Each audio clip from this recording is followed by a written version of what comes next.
I'm not gonna be one of those people who are religious. That's not gonna be the focus of my mental health. I'm not gonna tell you to, like, my treatment is really not gonna be based on praying it away. You know what I'm saying? That's not gonna be my treatment. Now there are people who are gonna need prayer and stuff like that. But you know, a lot of times you gotta be honest with your patients, with your clients. You gotta let them know that, you know, that's not what you do. And if they will feel better with another counselor who would give them that type of room, then I can always you know, let them know to go to one of those. Hey, how's it going, JT? Can I get your name, age, and did you disagree? I mean, I got your name already, but can I get your age and did you disagree with what I have on the board? My age is 28. I slightly disagree. I like your points, but I actually slightly disagree with that very first one. And I just want to get your opinion on what great actually means to you. Yeah, sure. So when it comes to greatness, especially when it comes to a country, I think the greatness is not within like either economic or just military power. I think it's building institutions that spread pro-human and pro-social principles, which America stated that they have. They stated that they have freedom, liberty, justice for all, etc.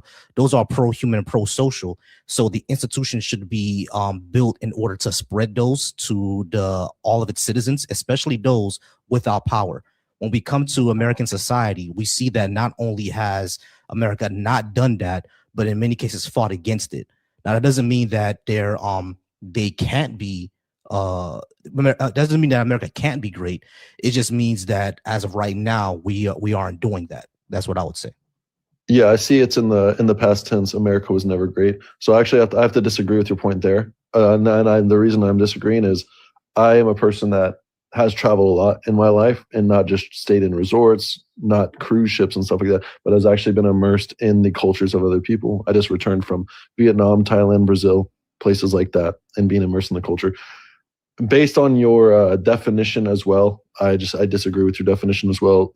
When you're talking about unless you have a different definition of institutions, because in terms of, first of all, America is the most comfortable country in the world. There's not a country that can be more comfortable in terms of immediate access to the latest electronics. It is the most powerful country when it comes to entertainment. So when you talk about institutions that limit power for the people, I would actually say your point is false, because it is the country that has allowed people from nowhere to become instant overnight celebrities on a much bigger scale than any other country in the entire world.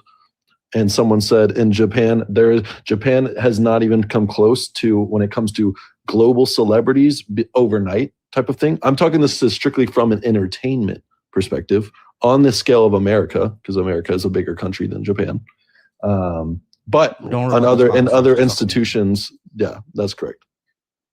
All right. So when it comes to entertainment, right? Yeah, sure. Like, for example, LeBron James is going to be more famous than a European or Japanese basketball player. Like, no one denies that, right? LeBron James still gets the police called on him in his neighborhood. That's great. Oh, no, that part's not great. But we're talking about America was never great as a whole. You say there are problems in every country, but you're saying because there's a specific problem for LeBron, for this example, that limits the country from being great? Yes. Because so again, is there any country that is great? No, we're talking about America. Like I'm comparing America to its own stated principles and values, and according to its own stated principles and values, it hasn't reached that. Because if we have, when I say institutions in America, I'm talking about like political and social institutions. You know, things like the criminal justice system, healthcare, governance, I mean, finance, things like that. You see discrimination in all of it. Sure, you do, and I agree. Right, that's what means that's not great. So, is there any country that is great? That's my question, because then we have to have a definition of what great means. Well, I never lived anywhere else, well, I can't really make that comparison. I'm just trying to compare what America's stated principles are. And if I'm saying what makes America great is those are great stated principles. Do you build institutions in order to expand it? If you don't and you fight against it, how are you great? Got it. So your definition, and I completely understand where you're coming from as well, that your definition is no matter how lengths a country can build up a person or their people, if there's problems even for those people at the top that are rooted, institutionalized, the country cannot be great. Right. Is that essentially what you're saying? Essentially what I'm saying, yeah. Okay, gotcha. Then that's completely understandable. I really just wanted to hop on here and see what your definition of great was. I'm not an American like toting type of guy, but I for the most part I agree with the rest of your points here as well. All right, cool. Not a problem. Hey, I appreciate you. Yes, sir. I appreciate you. No problem. All right, guys. Keep liking the live and keep sharing. We're gonna go ahead and have a good conversation. We started off the live pretty well. I like the way we started off, y'all. Respectful conversations. Nothing forceful, nothing calling each other stupid or whatever. I like conversations like that. We can go ahead and keep it going. Y'all go ahead and keep tap that screen. Y'all tap that screen. I do have a goal. If you would like to support me on becoming a subscriber, you can get a whole bunch of those emojis. Let me show you some of the. Well, I can't do it on this one, but I'll show y'all some of those emojis. But you can get a lot of those emojis in our comments to hear. If you hear, go ahead and show what some of those emojis are, so people can go ahead and take a look at them. Yep, there we go. That's one of those emojis. That's one of my favorite ones. That's one of my favorite ones. The boring is another one. Whenever Tahir puts boring in the chat, I know it's time to move on. whenever she puts that boring emoji in the chat, I'm like, all right, it's time to move on, y'all. Oh yeah, and Phil Bro is another good one. I like that one. Whenever she puts Phil Bro or boring in the chat, I'm like, okay, yeah, it's time to move. It's time to move on because I'm losing people. Yeah, when she puts that, like, yeah, I'm losing people. Let me go ahead and move on and go on to the next person. But y'all tap that screen, tap that screen. Yeah, y'all see those emojis in the chat. You guys can go ahead and get those if you become a subscriber. What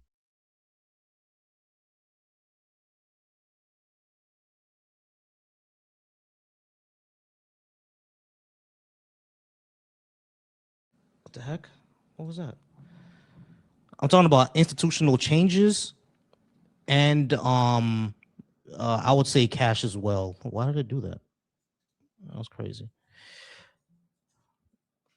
All right, we got another person, Hossam Mohammed. All right, Mohammed, how's it going? Can I get your age and did you disagree with what I have on the board? It's going all right. I'm 26. The only thing I disagree with is the religion aspect. I think everything else is. I agree with everything else. All right, sure. Yeah, so I don't think there's any good evidence for a God. Faith is unreliable, and holy books are not evidence for anything. Which one did you disagree with?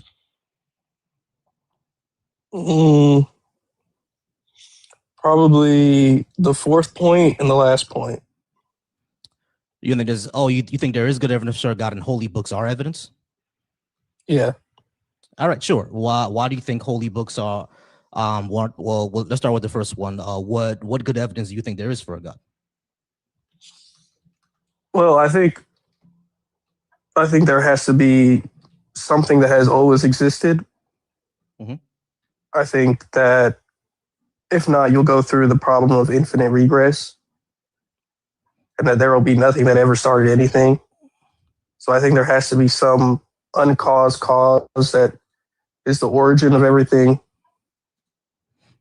All right, yeah, sure. Like, but that is like an assumption that you're making that there can't be an infinite regress. We don't know if that's true or not. But let's say that there is some sort of uncaused cause. It doesn't necessarily have to be a God, right? It could be a natural process that we simply don't understand yet. I mean, what else could it be? I mean, whatever this uncaused cause is, right, brought the universe into being. And this universe that we see around us is there's fine tuning to it. I think the best way that I look at it, and I think about it, honestly, is just like in terms of biology. Because I have kind of like a biology background and stuff. And when you learn about specific processes in the human body, not even just in life in general, mm-hmm. It's so complicated. And for me, I can't make that stretch to say that this happened because of randomness and unguided mutations. Because there's certain mutations, right, that were twofold, right? They require two steps at the same time in order for it to be there. Sure. Right? So it's like, how do you, in Darwin's theory is that stepwise over time. Mm-hmm. Yeah, but you know that we've moved on from Darwin a long time ago, right? Like, if you have a biology background, you know that. Like, Darwin didn't know everything. Yeah, I mean, Darwin didn't know about genetic drift because genetics wasn't a thing when he was alive. So, like, there are more steps to this than just Darwin. He only told about one step, which was natural selection. There are other ways evolution can happen. So it's not just that. But the second thing that I would say is that Darwin is actually one of the best cases. It's not the best case, but I think it's one of the best cases because it shows that things that we see in our world, the phenomena, can be natural, right? Or it actually gave a reason why things can be natural and don't require supernatural explanations. Like, for example, you have a biology background. There is nothing within anything that we know about our world, about the natural world, anything that we see that has a supernatural explanation. None of it. Right? So why would the universe in of itself also need a supernatural explanation? But how do we know that it doesn't have a supernatural explanation? No, I'm not saying that it doesn't necessarily not have supernatural explanation. I'm asking why does it need one? Because nothing that we've ever discovered about our universe needed one. Like, it's all been natural explanations. Rain, lightning, etc. You know what I'm saying? So why would the universe in of itself need a supernatural explanation? I mean, you gotta think about the process of. Hey, Day, I'm sorry to cut you off, but it's not your turn yet. It's Muhammad's turn. I'll let you in though. All right, but yeah, go ahead, Muhammad. I thought he was another person that was like on your side or whatever coming to start cooking. I was like, oh man, it's gonna be 2v1. No, I'm just I'm letting in. I kind of my thing is on auto accept. So anyone is coming up at the moment, but I think he's more on your side. But okay, yeah, okay. Go ahead and let me know, why do you think that the universe itself needs a natural explanation if nothing else we discovered about our living conditions, our universe, none of it ever needed a supernatural explanation, or we found out that the explanation for it wasn't supernatural. So why would it need a supernatural explanation? Well, that's not necessarily true, right? Because we don't necessarily know from a scientific perspective how the universe prior to the Big Bang, how it actually formed, and we don't know how life started either. Now, granted, there are a lot of natural explanations as to things that we can perceive, but how do we not know that those things that are perceived naturally or perceived scientifically aren't influenced by a creator, and that we can interpret it in that way, but ultimately the strings are being pulled by a higher intellect? Yeah, you can say that, right? But what evidence do we have that that's the case? I'm not saying that the universe cannot have been made by a supernatural creator or anything like that. I'm saying that we don't have evidence or enough justification to show that that's the case yet. And not only that, everything that we found out about our universe has always been a natural explanation. Nothing has ever been supernatural. You know what I mean? So I don't see a reason why the universe in of itself or existence in of itself needs something supernatural. Like, it could be something natural, right? You could be right. Let's say you could be right that it's a supernatural explanation, right? I'm not saying that that's completely not the case. I'm saying that I don't have enough justification to believe that yet. And when it comes to what do I think started it, I'm not sure. I don't know what started the universe, et cetera, et cetera. I have no clue, right? But that doesn't mean that all of a sudden a being that created all space and time has to be the case. I don't think that's the truth. We just don't have justification anyway to say either way yet. We should, the most honest position is I don't know. For the person that just came up, the I love Jesus person, you can go ahead and come back up. It's fine. We can keep talking. It's just not your turn yet. It's going to be Day, and there's going to be the next person. All right. But yeah, Hassan, you see what I'm saying? And just give me one quick moment. Hey, everybody, I appreciate y'all for being here. I appreciate you all for being here. I appreciate everybody who's in the chat right now. For everyone who's in the chat right now calling me stupid or whatever, I know that I don't have a call-in number, but you can join over on the TikTok. I think TikTok is now letting anybody join up. So if you would like to actually join up and talk to me about it, go ahead and come and talk to me. All right. But yeah, Hassan, do you understand what exactly I mean? Yeah, I get what you're saying. I get what you're saying.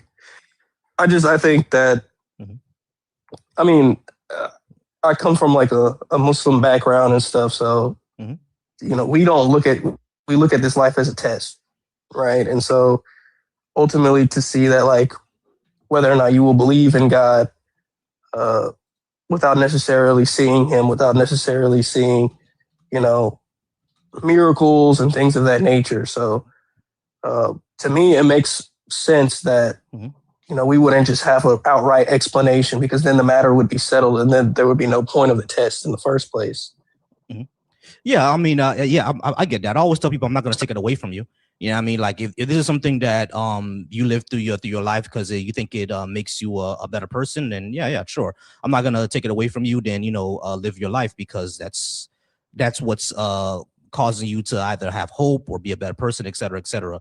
I don't see a reason why an all-knowing God would test you if he already knows the answer.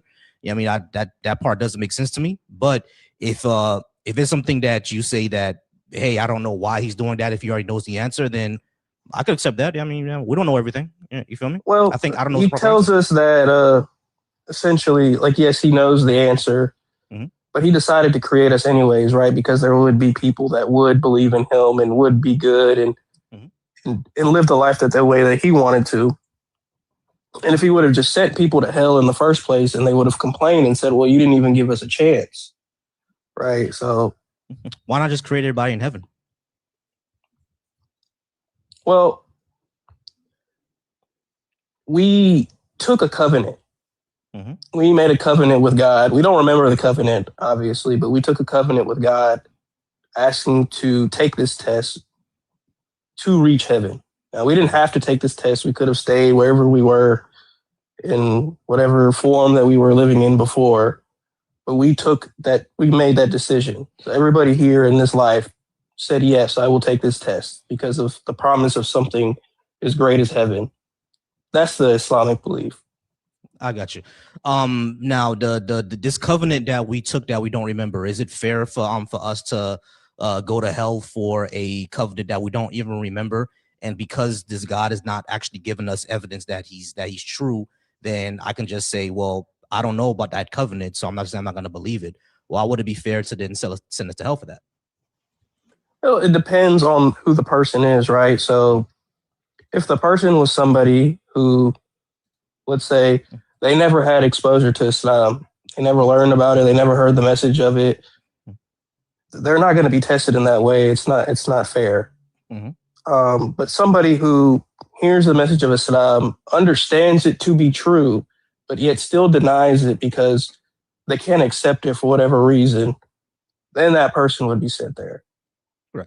So what? So let's say I heard the message of Islam, right? But I'm like, okay, well, this doesn't really make sense to me, so I'm not gonna believe it.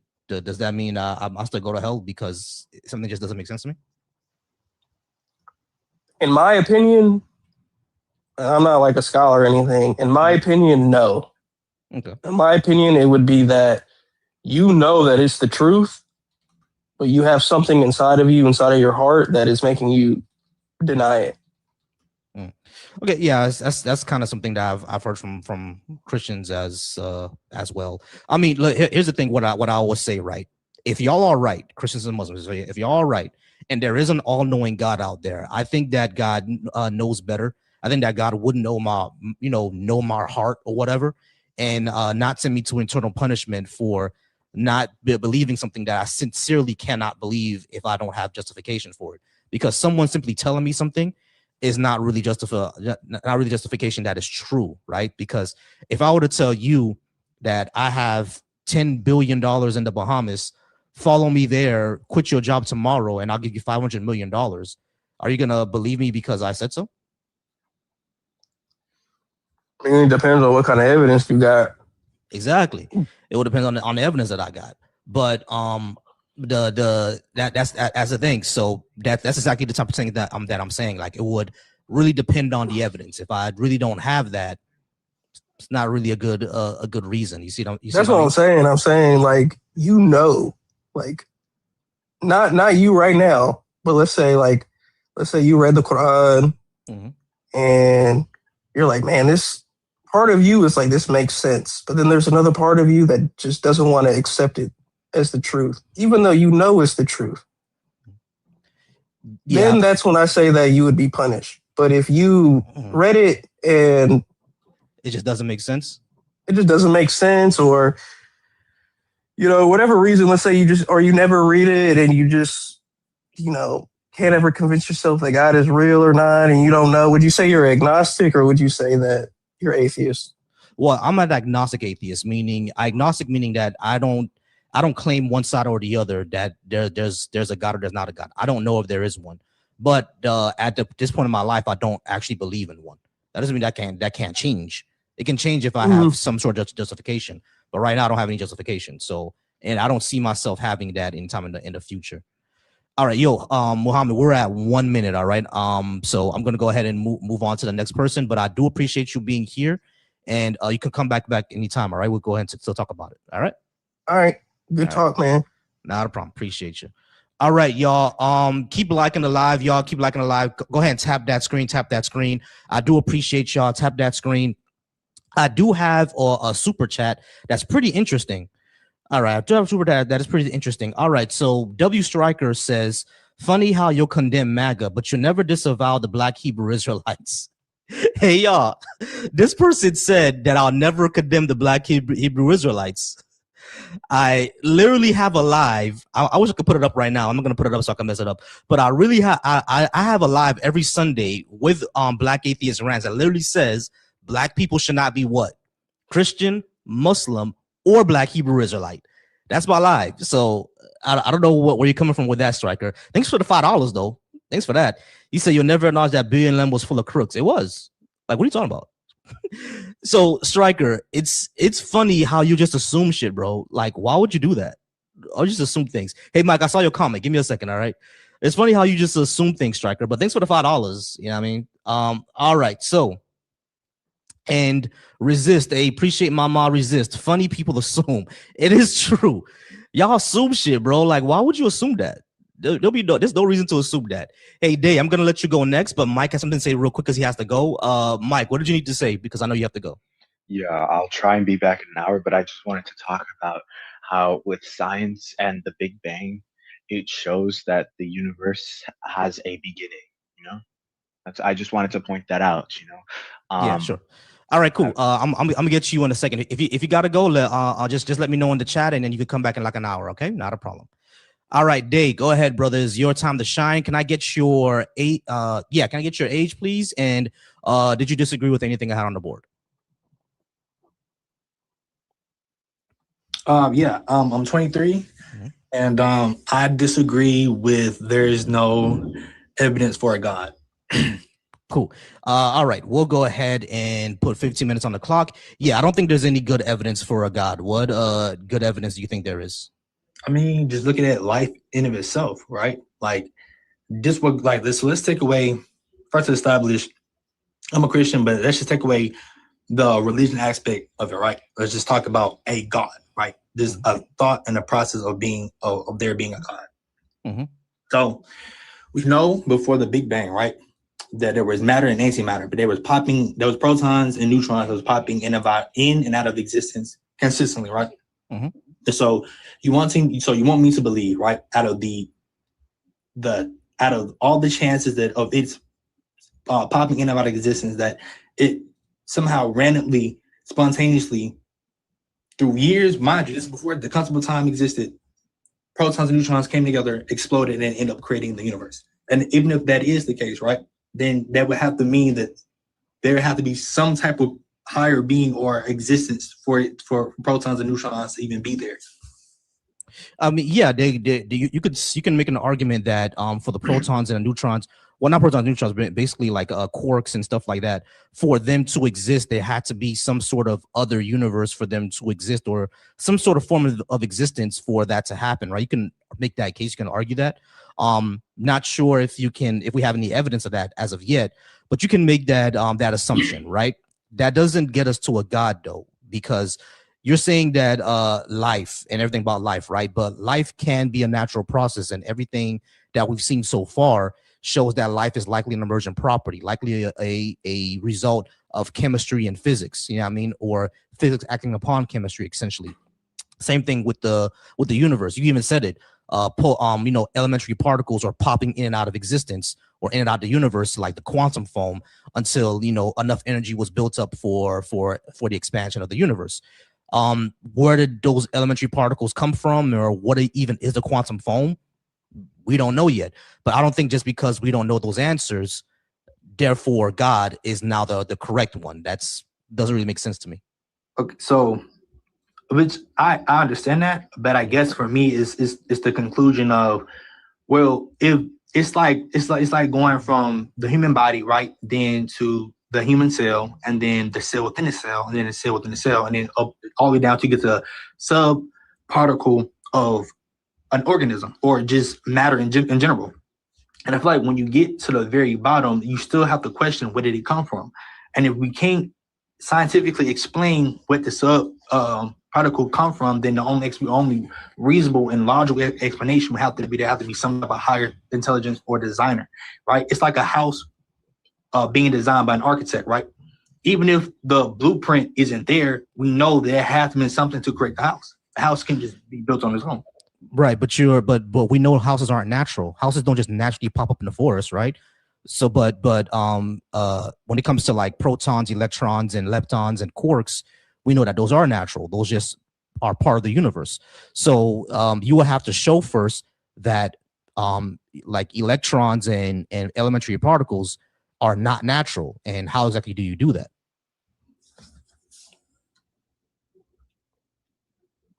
That's something that's beyond the human comprehension.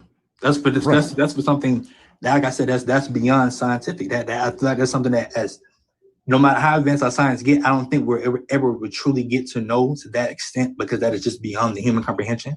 Right. So, okay. So the thing is that will mean that you're simply just assuming that elementary particles are not part of the natural world, that they were designed somehow. But yes. What reason do you have to assume that? Process of elimination of being rational. All right, but how did you eliminate the natural option? How did you eliminate that? Because the thing is okay. So for me, I guess is, we know that matter can't be created nor destroyed, right? But yet there is something that before the universe even existed, that we have things that are literally popping in and out of existence, that would have to conclude that law does not exist. That law does not exist? What do you mean? Of matter being created or destroyed. If we have particles that's being quarks that's being popping in and out of existence, which as we know, when they collided, right, we created the Big Bang, thus creating an equal amount of, should have created an equal amount of matter and antimatter, but it didn't. But the fact that there is something that has been there that was not created nor destroyed, my reasonable explanation would have to be that something has to design it. If nothing didn't design it, then how did it be? We just don't know yet. But the thing is, though, again, you're simply saying that because these things popped in and out of existence, something had to design it. You're not connecting the two conclusions. What is your justification that something must have designed it, and not that it's a natural formation that we simply do not understand yet? Because that's also an option, but you just eliminated it for no reason. I wouldn't say necessarily for no reason. I would say just because, based upon what we know about existence, right, and that majority of life as we know right now that we see right now is matter, and we know that matter and antimatter can't coexist. So for us to even be here, for us even having this conversation, you would have to say that all of this would be random, and the number on that and the possibility that is too astronomically low that we can rule up that it's impossible for this to be natural. So not so really, so so not really, unless because what did you compare it to? unless we're assuming, Hold on, right? hold on. What did you compare it to? Because this is the only universe we have. So what did you compare it to? So what I'm comparing to is, right, this is based off what most theorists of scientists say about the beginning or before the Big Bang with the quarks, right? Majority of them say, well, if before the Big Bang, right, there have to be an assumption that there are other universes that create other universes at the end of the cycle. We know that our universe right now is not infinite. It will sooner or later will explode. Was not explode. Will collapse in itself and restart anew, right? Which means that the universe has a beginning. Which means it had to have come from somewhere else. And if we're assuming that other universes at the end of this life cycle collapse and create anew, then it would mean there had to be a beginning before that. At the very beginning, where did it come from? And the only logical explanation would have to be something intelligent or divine created. Or that there's a natural explanation we can't understand yet. You're just eliminating the other option for no reason, bro. That's what I'm saying. But like when you even in your crunch thing, that just means that the universe is creating and bouncing back. There's no creator that's needed there. You know what I'm saying? So like, here's what I'm trying to say, right? Whenever I say, what are you comparing it to? Because you only have one universe. What that means is that the way that we know something is designed versus something is natural is that you can compare the two things. For example, I always use this, right? A rose in your garden and a silk rose. We know that a rose in a garden has different cells. It feels different. It smells different. We can look into the plant cells and tell that it's different. A silk rose we know is made out of silk because not only it feels different, it smells different. We can look into the cells and see that these are synthetic things. We can see that these are not moving parts. You see what I'm saying? We see that it's completely made of metal and things like that. So it's synthetic. That's how we can tell the difference between a silk rose and a rose in your garden. We cannot do that with the universe because the universe is all we have. Until we can step into another universe and say, okay, these are the differences, and this is how we can tell that something is designed and something is natural. Look at the particles in this universe and look at the particles in our universe. That's how we can tell the difference between them. We have nothing to go on. We can't do that. So when I say, how are you eliminating the natural option? That's what I mean. You cannot compare it to anything else. You're simply saying that because, it's incomprehensible that something it can't, create itself, or it's not natural because I just don't think it is. You're not really doing anything logical. They're just eliminating the other option for no reason. So you don't think that it is what's the word? A logical conclusion? It's not a logical conclusion because you're simply eliminating the other option for no reason. So let me give you an example. So let's say for example, like a crime scene, right? And we have different witnesses and different alibis, right? And all we have is the data of the witnesses on what they saw the perpetrator did, right? And out of the witnesses, we have enough data to have a logical conclusion that the perpetrator, let's say, stabbed somebody or killed somebody, right? Let's say you have like 10, 12, 13 witnesses, right? Out of those 10, 12, 13 witnesses, some of them could be lying and the other one could be telling the truth, right? But just based upon what you have and what has been told, like the most crime scenes, you would probably go with the most logical answer on what has happened. Unless you have an actual camera in of itself, right? Or recording of the guy doing it, which AK meaning the universe, meaning the universe, or seeing the beginning of the universe, which we do not have, then the only reliable source that segment have is witnesses, aka particles and subparticles of the universe, and seeing how they play out in our universe. Right. And how they play out in our universe is naturally. There's no they're completely random. There's no set type of order to them. I mean, which I understand that, but the probability of it being random in of itself is too low of a chance for it to even happen. That's what I'm saying. What did you compare that? That's what I'm saying. What did you compare that to? We're comparing it to the fact that if the universe started, right, with the quarks, right, and we should have the exact same amount of antimatter as matter, but we don't. We have more matter than antimatter. That's why. Right, but that doesn't show that it was designed. That doesn't show that. It just showed that there's a but I'm saying, but the probability is so low that you can rule it out as impossible. Then that only leaves one. But there is no probability because you can't compare it to anything. You're comparing the universe to itself. You can't make that comparison and say that it's designed now. You have to compare it to something else, and we can't do that unless you invented technology to slip into your. Unless you're Rick and Morty, bro, and you invented technology to slip into another universe. But as of right now, we can't do that. So you would bet on the universe being more astronomically low possibility of it being started on its own and random than the possibility of an actual architect or a designer. I'm not even talking about possibility because hold on. I'm not talking about possibility or probabilities because we can't do that. We don't have nothing to compare it to. So I'm not saying that there's what I'm saying is that you could be right that it is designed, right? But also there's another option. It's a natural process that we don't understand.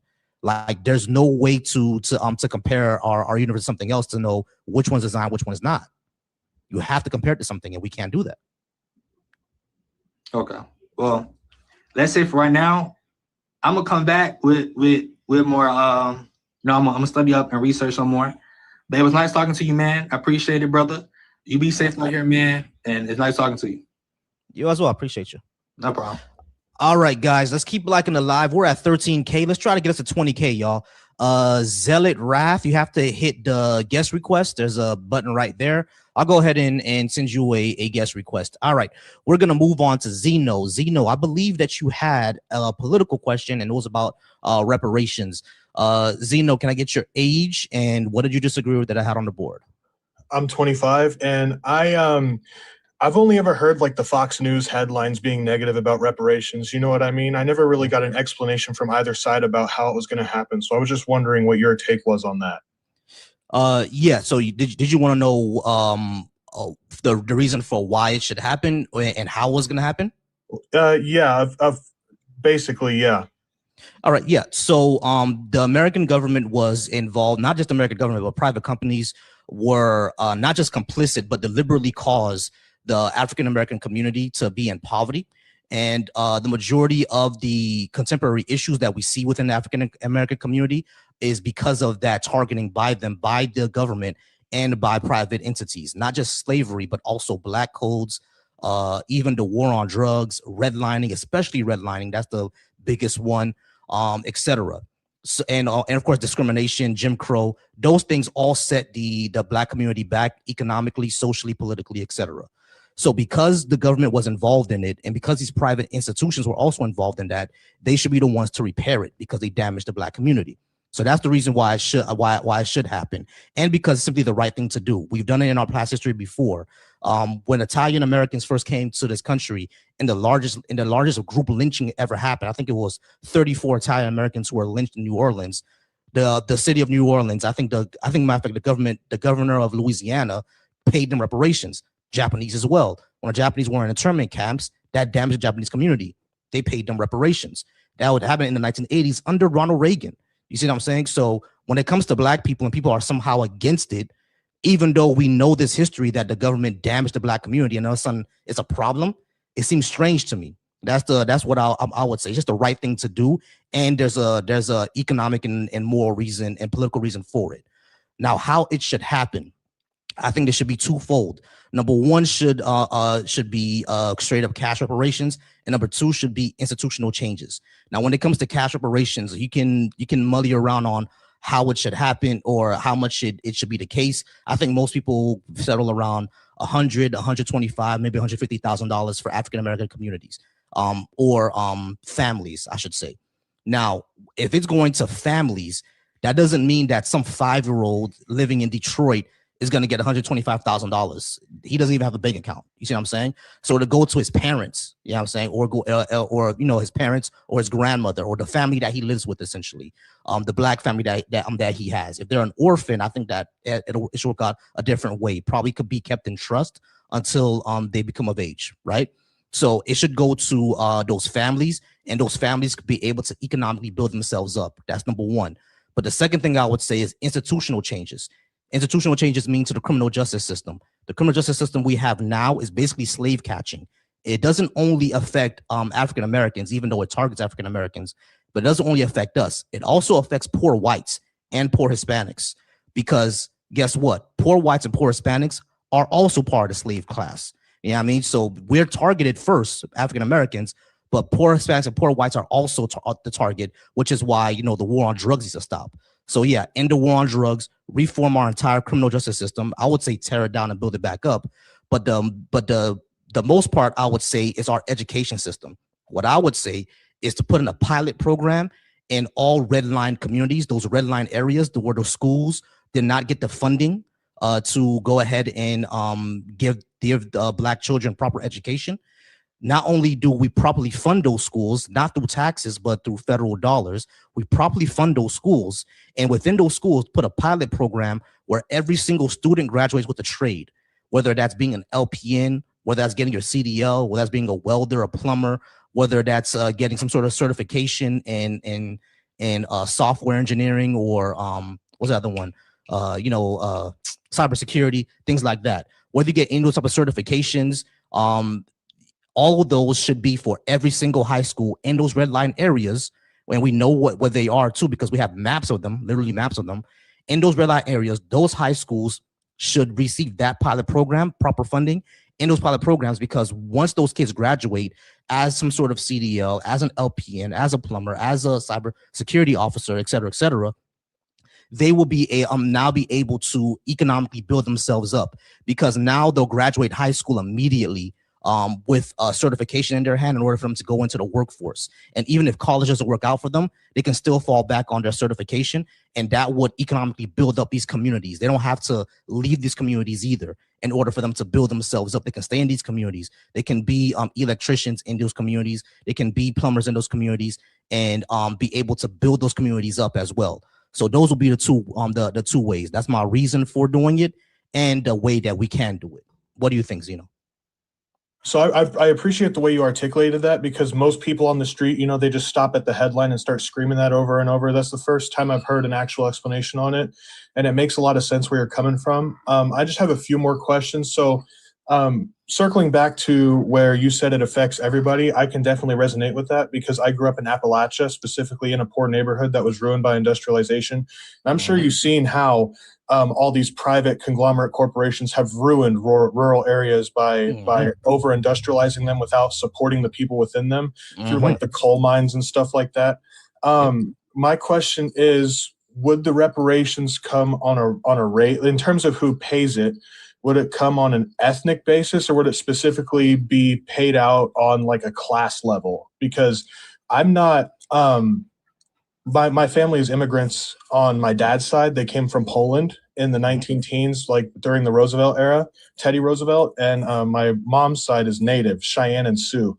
So my lineage didn't necessarily have an impact on what was made, the system that was made today. You see what I'm saying? And we can definitely agree that at least the two-party system has been failing. The most recent examples I can think of are Clinton with the crime bill, which was definitely meant to target African Americans at a way higher rate than white Americans, and Ronald Reagan with the whole war on drugs thing. That was probably one of the biggest fails in recent political history that I could think of. Oh yeah. So you're Sioux Native. Yeah, you should get reparations too. Yeah, I've always said that. A Native American should definitely get reparations. I think the other group in America besides African Americans that have the best case for reparations are definitely the natives. Native Americans definitely deserve them. Like, you get no argument from me there. As far as Polish goes, I'm not sure how America affected the Polish community in America. I do know how Germany affected it, especially during World War I and World War II. But I don't know much of that history. That will have to go to someone who has more knowledge on that, I would say. But simply you telling me that you're Native, yeah, y'all deserve reparations too. Absolutely. Sure. What I'll say, what was that monument, the colonizer mountain? I always call it colonizer mountain. Mount Rushmore. That needs to go back to the natives of that land. That needs to go back to them. Yeah, after looking into it, I was raised by a bunch of Fox News Republicans, right? They bought into the they bought into the boomer ideology of take what all you can get, you know what I mean, without saving any for anybody else. And they grew up without consideration for anybody else. And I was taught that America was this whole great thing. And I think me and you can agree on that. Intervention with religion, and especially secret societies with like the Freemasons and things of the such, has had a hand in creating this toxic system. After studying all the presidents on Mount Rushmore, I think Teddy Roosevelt had, and he's obviously not perfect, right? He grew up before the era of integration and all this, before the push for equality in the modern world started to come. But I do think, at least economically, he had the best idea for America when it comes to talking about like a regulated capitalist system, preventing monopolies and all these big conglomerates that we have today, while also creating a social safety net for the common folk, you know, so that way, even without them being a CEO of company number one, right, they were still able to have a family and be able to be fairly well off. I was just wanting to know your opinion on that as well. No, I agree with that, which is why I also support living wage. I'll support that living wage tied to the cost of living in your area and tied to inflation. I agree with that as well. Everything that I would like. Well, I don't have the topic here, but I always say leftist policies are better for society, specifically because of what you pointed out. You know what I mean? Like just like how you said, like over industrialization, how they did that. They also like what's not known by a lot of people is that the term redneck, it started from unions. Yeah, I mean, because they were putting red bandanas around their neck and, you know, holding up the bandana to their face, and started calling them rednecks. That came from the unions. You know what I mean? So rural white people actually have a very leftist history. It's just that they, you know, just like how you said, Fox News, you know what I'm saying, or the adjacent stuff, not just Fox News, but, you know, the AM radio stuff, you know, the Rush Limbaugh of the world. You know what I mean? They got into rural America and made them forget about their leftist history. But yeah, rural whites have a big leftist history about being against corporate abuse. You know what I mean? Like it was rural whites, and not just them, but city whites as well, who started workers unions. You see what I'm saying? Now there's racial issues there as well, and like we're not gonna deny that. But yeah, all of these things were started in those type of communities. You feel me? So I believe in like more companies, or not just companies, but more workplaces should be unionized. We need workplace democracy for people to live in dignity and get their wages right. It needs to be workplace democracy, unionize basically just about everything. You know what I mean? I think a lot of the economy needs to be nationalized as well. Healthcare should be nationalized, definitely. The defense industry, like Raytheon, shouldn't be working for profits. They should be working for the American people. You know what I mean? That needs to be nationalized. All of that. A lot of energy needs to be nationalized too. BP and Shell shouldn't be working for their shareholders in order to make profit. They should be making that energy for us as Americans. We should be the shareholders, not some, you know, private island guy, in my opinion. That makes sense, Zeno? Yes, sir. I also want to circle back. You mentioned Raytheon. I also had a question, or I also had a point to make that I also wanted your opinion on about the military-industrial complex. So it's not, obviously in a utopia, we wouldn't have to worry about it, right? But this isn't a utopia. America has done some things to make themselves out to be considered an enemy amongst the world, right? And in order to maintain a defensive strategic position, we need technological advancement superior to other countries. And obviously other things like us being surrounded by allies and our quote unquote enemies being an ocean away from us. You know what I mean? That was sort of given to us, but the stuff that we earned, like the defensive, what's it called? Like the budget allowing for technological advancement superiority and also quantity of said weapons and armaments. I was just wanting to know your, I was just wanting to know your opinion on that, because obviously it's an unfortunate position we're in, but I think it's a necessary step that we have to take in order for us to survive as a union. But yeah, I think we should cut the military budget by 50%, because we can spend 25% of what we currently spend and still be the most powerful military in the world. So yeah, just cut it by 50%. Yeah, I mean, like I do get the sentiment, right? People are concerned of, enemies being able to get in here and stuff like that. But our true enemy is our bullshit infrastructure, because right now our electric grid is trash, which Fair is enough. why our energy costs are going up, because our electric grid is trash, and our digital infrastructure is also trash. We get hacked all the time, surprisingly.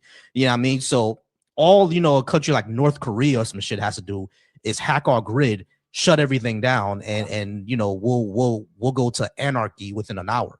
You see what I'm saying? So Yeah. all that needs to be updated. We need to reallocate that money into investing into our infrastructure, investing into renewable energy, investing into nuclear energy, I would say, so we can control the climate crisis that's happening right now.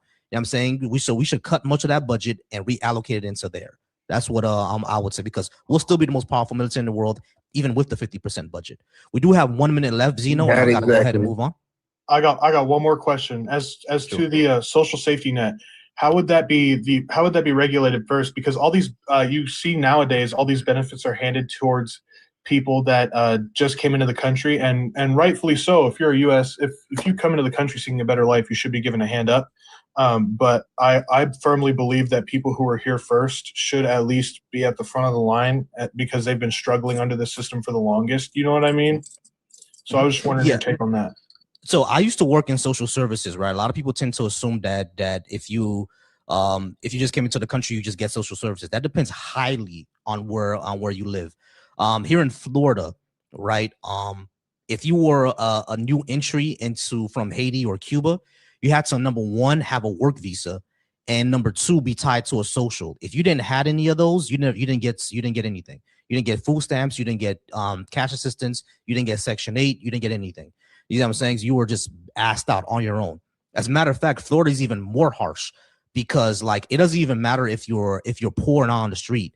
If you are not disabled, or a pregnant woman, or a child, you get nothing. Absolutely nothing. You see what I'm saying? Like they really don't care. So like that's one thing that I would say is a lot more complicated than people would make it. But that being said, I actually don't like the way that we do welfare in this country. This is gonna sound crazy to a lot of people, but if we are going to do welfare, just give them money, no questions asked. You know what I mean? Because every single pilot program that has done that, they've seen these people actually improve their lives. If they always either look for a better job, or they do overtime. Hold on. Or they do overtime at their job because they're going to get extra money anyway. Or if they quit their job, it's because they went back to school or spent more time with their kids. And not only that, when they did that to homeless people, just gave them money, no questions asked, majority of those homeless people, guess what they did? They found a place to live. So I think that's the way we need to do welfare. The people who are, of course, there's going to be means tests, et cetera, but the people who qualify for it, just give them money, no questions asked, and let them do what they want with it. Fair enough. Thanks for the info, man. You have a good one. Not a problem, Zeno. You have a good day. All right, y'all. I do appreciate y'all being here. We're gonna go ahead and keep it moving. Y'all, it is a queue. It is a queue. I do understand that there's a queue, and not everybody can stay, but I do appreciate y'all for being patient. Y'all, we're only at 14K likes. Let's get to 20K within the next few minutes, or I'll go ahead and shut off these comments. But let's get to 20K within the next 20 minutes, y'all. Let's go ahead and do that. I appreciate y'all. All right. Next one, it's Soso. Soso, can I get your age, and did you disagree with what I had on the board? Yeah, man, what's going on? I'm 28, and I think I want to kind of go for there's no evidence for God. Have a conversation around that. Got you. Pause for me real quick. Bundy, yeah. Can I get your age, and did you disagree with anything I had on the board? Bundy, you there? Bundy. Yeah, what happened? There you go. What was the question? Can I get your age, and did you disagree with something I had on the board? Yeah, I disagree with damn near the whole board. All right, you're from Facebook, right? Yeah. You know, finally. we're supposed to have our Yeah, finally you're here. All right, cool. Yeah, I know you're gonna remember me. Gotcha. All right. So me and you is gonna go for a while. All right. So let me just make sure I get the other people out the way. Zealot, can I get your age, and did you disagree with anything? Yeah, I'm 23, and pretty much everything on there is just bad. I don't agree with any of that at all. Gotcha. All right. And Dun, age, and did you disagree with anything? Yeah, 32, and I disagree about America not being great. Gotcha. All right. So be patient with me. I'm going to go with So first, and then Bundy, then Zealot, and it's going to be you. All right. If you have to leave, just let me know. You can come back anytime. All right. I do appreciate you. All right. So how's it going, So? Let's go ahead and put that timer on the board. Yeah, I don't think there's any good evidence for a God. What would you say is some good evidence? So there's like three different ways that we can approach it. We can either approach the fine-tuning of the universe, the morality, or the evidence for Jesus's resurrection. Now, obviously, if we spend a lot of time on all those, so I guess I'll kind of put it in your court, which one you want to really kind of hash out. We can do all three, because I don't think any of those are evidence. When it comes to fine-tuning, a lot of people actually don't understand what it says. Yeah, the universe or the parameters of the universe are all within a certain parameters, right? And yeah, if you change one of them, then that means you get an unstable universe. But that's not how any of those parameters work. Once you change one, the rest of them are also going to change. And when that happens, like mathematical models have showed us, is that you can still get a stable universe. So when like, for example, how can I say this? It's like trying to make your car go without a battery, right? Yeah, sure. If you take out the battery, things are not going to work. But if you move the battery to another position, then it will work, right? So that's what really how the fine tuning is. It's not just you have to change one thing and then all of a sudden everything goes away. Everything has to change if you change that one thing. See what I'm saying? Yeah, no, I see what you're saying. I think that, you're kind of bringing up, the idea of like these mathematical models that are obviously all, we're looking at theoretics of the kind of mathematical models. But at the end of the day, I mean, even if you shift something even a little bit, I mean, you're presuming that everything else would have to change. And I think that's a really hard kind of end to find yourself in. When you kind of look at the entirety of the universe from the beginning and the fact that everything pulls together in a very specific way for us to have life on this earth, you're gonna have a hard time finding a way to say that what you're saying is even true. But changing one thing would all of a sudden change the whole system. I mean, obviously.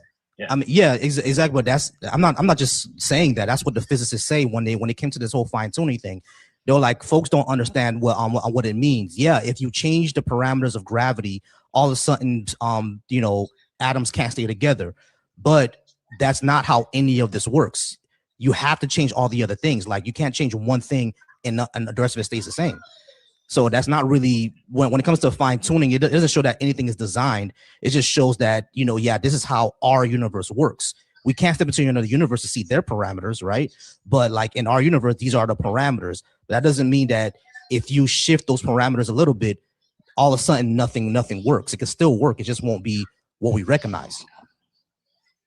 Well, I mean, that's kind of all presumptuous, though. At the end of the day, what you're saying is if one thing changes, it presumes that everything changes. And even if these physicists are saying it, it's still a presumption, right? To say that, because you're going with your analogy, yeah, you can pull the battery out of the car's not going to work. Shifting the battery in a different place still means that other things have to change along with it. But it doesn't presume that if you move the battery, the other things will change. You see what I'm saying? Right. No, I get what you mean. But what I'm saying is that when it comes to give me like a specific example, so then we can like kind of, like if you took gravity, like let's say for example, like if you took gravity and that changed a little bit, and the next thing you know, like you said, that the condension of atoms can actually happen, like how would you then say that that's going to roll out to something that's even existent?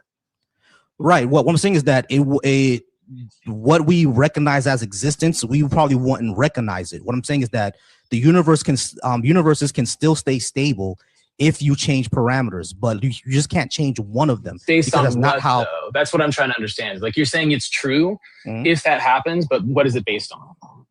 That's based on the mathematical models. Of what? What I'm saying is that when it comes to the fine tuning argument, the argument is that if you change one of those parameters, but that's not how physics works. Once you change one thing, you got to change everything else.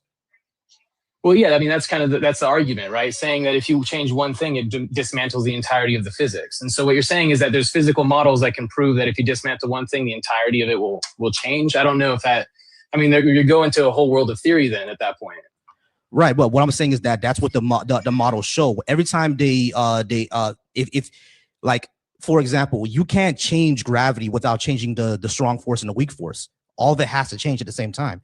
If you change gravity without changing the strong force and the weak force, yeah, things are not going to stay stable, but that's not how physics works. Everything changes once you change one thing. Yeah, I mean, but that kind of works in my favor, though, because you're saying then physics breaks because everything else has to change around it, and then we have a completely unrecognizable universe because of that one thing that changes. It works in my favor. No, it doesn't, because how does that work in your favor? Because it doesn't imply design. It just shows that natural processes follow natural processes. It doesn't really. What it's showing is that you have to pull out of all of this theory to say that if one thing changes, everything else changes. And then we're looking at it like, yeah, in our reality of what we're looking at right now, the universe that's been created, you have one line of existence and one line of physics that exists. And you're saying it's a presumption. If you change one piece of the physics, that means the entire system has to change. It becomes something that we don't completely know of because we don't see that. And because we don't see it, then it's like it's completely broken, right? And that's my position. If everything breaks because of one small change, that's a proof that it was fine-tuned and intelligently designed, because it couldn't have been any other way for us to even exist in a physical reality, because everything is tied together. We're not even just talking about Earth. It's the entirety of the universe that's pulled together by these things. That's only true for our universe. You can still get a stable universe under different parameters. That's what I'm saying. Well, no, but that's all theoretical, though. You once again, it's pulling up. You're saying that there's other universes that can't exist. Yeah, there is, according to what the mathematical models say. What I'm saying is that we can't step into another universe, right? This is the only universe that we have. We can only see in this universe, and this universe, these are the parameters, right?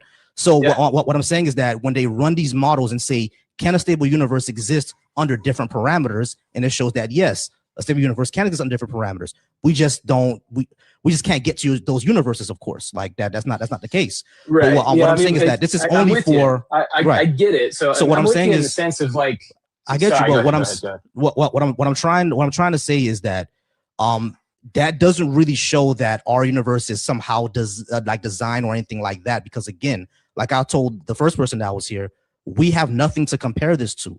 Yeah, I mean, this is the only universe we have. So what are we comparing it to say that it's design? So would you consider yourself a materialist, like a naturalist in that sense? In that sense, yeah, a little bit, but I don't really go by philosophical labels. There's just the information I have on hand. It's a philosophical label based on the science and observation, right? And based on what you're saying, you're going off of scientific observation of what's knowable, seeable, and testable. Would you agree? Yeah, it was knowable, seeable, and testable. Yeah, I would agree with that. For the most part, I'm pretty sure if we go down a litany of things, there's going to be something that I can't know, see, or test. Correct. So then would you imply then that there is a metaphysics that does exist outside of our natural realm of scientific understanding? I don't know. Well, I mean, that's kind of the problem, right? Because if we rule everything into our own scientific understanding of things, and science can't even prove itself, then we're like based on our own philosophical understanding of things at that point. Because if we can't prove something outside of science has a presupposition that there's nothing outside of it that's not provable, but we can't even prove that science itself even exists, if that makes sense. You see where I'm coming from, like a philosophical point science is a process. It's not a thing that exists. Well, no, you stating it's a thing that exists in order to prove other things is saying that it's a thing. Like that's when you're using it like it's a thing, though. No, I'm not. So what is science then? Science is a process. It's a process of discovery. It's a process of observation, experimentation. It's a process in a physical reality, right? In our physical reality, yeah, because that's the only thing we can do. Like we can't step into a non-physical reality. Well, so would you say then that there's a non-physical reality that exists or no? I don't know. What would help you to like have that proof? Like, what do you need to know that there's a supernatural existence in the world? Evidence. Okay, cool. I mean, we can move. Then we have to move into philosophical debates at that point, like having the conversation of mind, consciousness, what exists beyond us, like all of those types of questions. Then have to get into the mix. But that won't be evidence. Like we can philosophize all we want. That doesn't establish existence. But then you're boxing it in that science is the only thing that can prove anything, and then we get locked. Like when science is the only thing that can prove it, I would say, yeah, the scientific process is the best process we have right now to show anything that exists. But if we're gonna philosophize, we can philosophize about dragons. That doesn't mean dragons exist. Well, no, we need to have something to show it exists. We need to have an understanding of what the philosophy of things are, right? I mean, like imagination is different than what philosophy is, right? Philosophy is the idea of like using our logic and reasoning to understand the things that are and the things that can be based off of our true understanding of what the world is, you know? I get that. What I'm saying is that we can go back and forth with philosophy all day. at a certain point, in order to establish existence, we need to have something that actually proves it. And saying and philosophizing all day doesn't actually establish that. Because right, so this is kind of where the paradox. Yeah, exactly. This is where the paradox happens, right? Because the only thing that you can rely on is science. But that's the only then thing you have any of us can rely on. Tell you the truth. Well, 100%. So then you can't. So you just saying I don't know outside of science makes this makes any type of conversation about metaphysics like almost incomprehensible, right? So it's very difficult. But then we have to have a conversation about consciousness, right? And then we have to understand like what is our human thought. And can that truly be scientifically explained, which has been a gray area, very hard to even prove scientifically where consciousness even comes from. Yeah, it's a gray area from what we have. It's probably like an emergent property, but there's no way we don't fully know that yet. But all I'm saying is that when it comes to all of this, right? What I'm trying to say is that I think my position is saying I don't know is pretty honest, because I do not know if a supernatural world exists, and I don't think us just philosophizing all day is how we know it. We know things through through some hard evidence, and if we don't have any of that, then we just won't know. It's the same thing with something like physical, right? Because people talk about aliens and UFOs. Yeah, Q-Pax from the planet Oberon that has a purple sky could exist, right? We can philosophize about that all day. But I don't have any way to establish that that's true. So I don't know if right. Well, so right, but I mean, you're stretching out to something. So what I'm kind of, I guess, alluding to is the idea that you have a science-based concept, but philosophy is going to be what has to fill the gaps, right?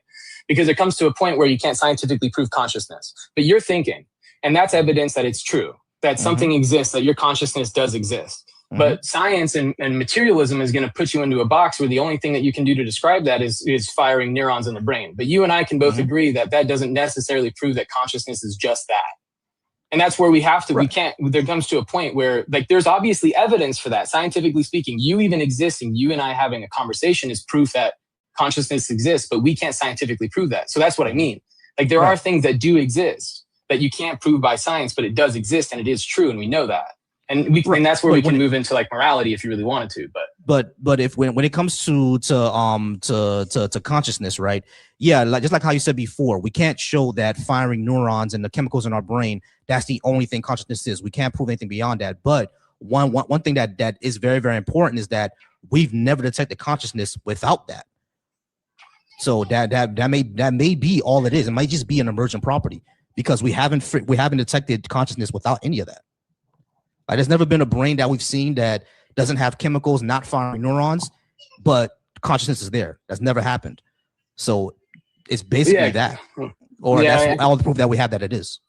Right. So, I mean, once again, it kind of lands us in an interesting spot, right? So, I mean, I don't got a lot of time. I mean, I want to hash out morality with you because we hit the idea of metaphysics and morality kind of goes right into that. I don't know if you got a quick moment to at least chat about it, but. Let's see. I can put a few more minutes on the board. Give me a second. My Bluetooth mouse stopped working. No, I appreciate you, bro. Appreciate it. This is actually my first time actually having this type of conversation, so I appreciate you. No problem. We got a few more report. Yeah. So when it comes to morality, I think just about all of it is based on empathy and our propensity to be like, we're a social species, right? So we all want to live and get along and survive, and that's how basically most social species basically try to get along with each other. No one tries to antagonize their neighbor, right? Because that's not a good way for us to survive. So I think our morality mostly comes from empathy. But you think it comes from somewhere else? Well, yeah, I mean, so then we have to have the conversation of, do you believe that there is a moral truth beyond our existence, beyond, like, is there a moral law that exists, or is it truly just our own relative understanding of what morality is, good and bad? From what I can ascertain, it's mostly just what it is, because I'm not sure what beyond our existence would even mean at that so point. I mean, true. So like with or without, so like, let's say the color blue is there, right? With or without you, me looking at that, and obviously our perception of blue, the color blue, and all of the combinations that happen in physics to make that color blue, like that will exist with or without us being there. You know what I mean? Like that object will exist with or without our consciousness of it. So what I'm saying is that there's a moral truth that exists in and outside of our own conscious understanding of what morality is, and that's hence why we even have labels of good and bad. and evil.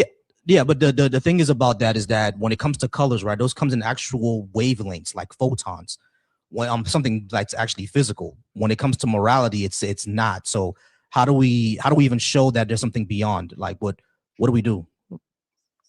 Like we have to look at the idea of generally like moral truths that have to be laid down as principles, and what we can see throughout history in our, because morality is going to have to be human. That's kind of where we have to stick it with, because morality outside of humans is going to be difficult to do anything with, right? Yeah. So all things considered, you'd have to say that either it's always good to do X or it's always bad to do X, but you have to have a justification for it. And having a relative justification for it's not strong enough, because then I can say, I feel this way, you feel that way, but what's the truth? Does that make sense? Yeah, but we can look at the consequences. I mean, that's true, but even then, there's still consequences that didn't happen for people that did bad things that you and I would consider bad things in the past. Right. No, of course, but we have to look at the not the consequences of just that person, but the consequences of what they did, like overall to like either the other person or to society as a whole, like what harm or pro-social consequences did they cause, either pro-social or anti-social, like what was caused by them doing that. Like, for example, there are people being enslaved right now in the Congo, right? And I'm pretty sure there are like adults being bad with children, or the e-files. You know what I'm saying? Some of those people, like for example, Jeffrey, we know he didn't kill himself, but he's dead now, right? So we can say that he never really got his consequence, but there are negative consequences to what he did, and we see that right now, the trauma that he caused to those children, those adults who are still living with it. Those are still consequences, even though he didn't get one.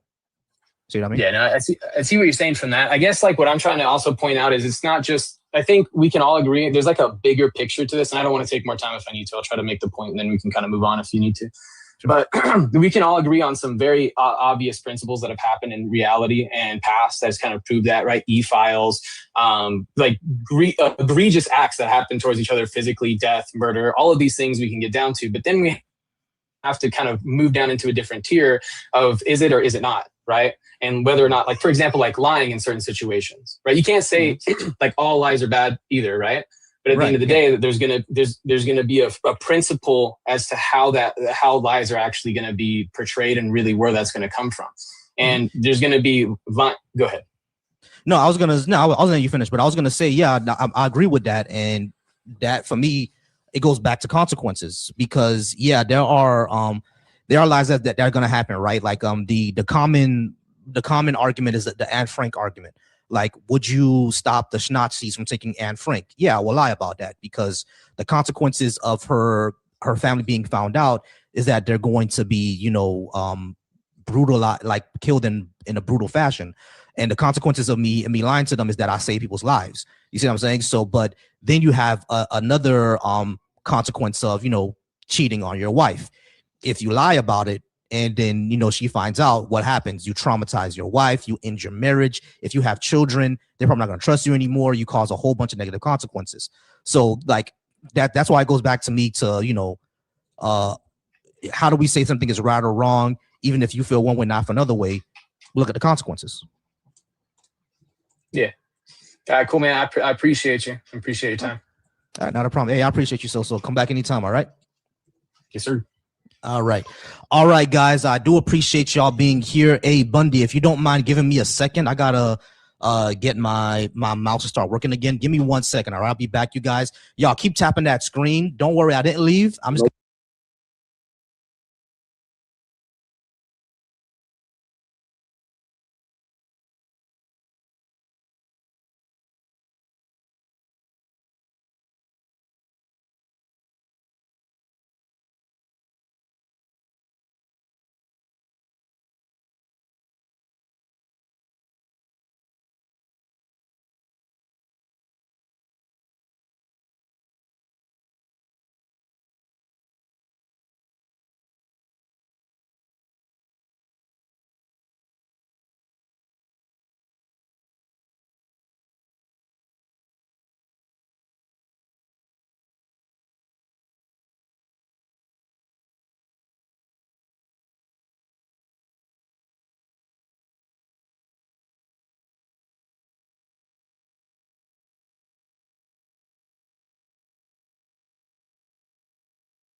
All right. Sorry about that, y'all.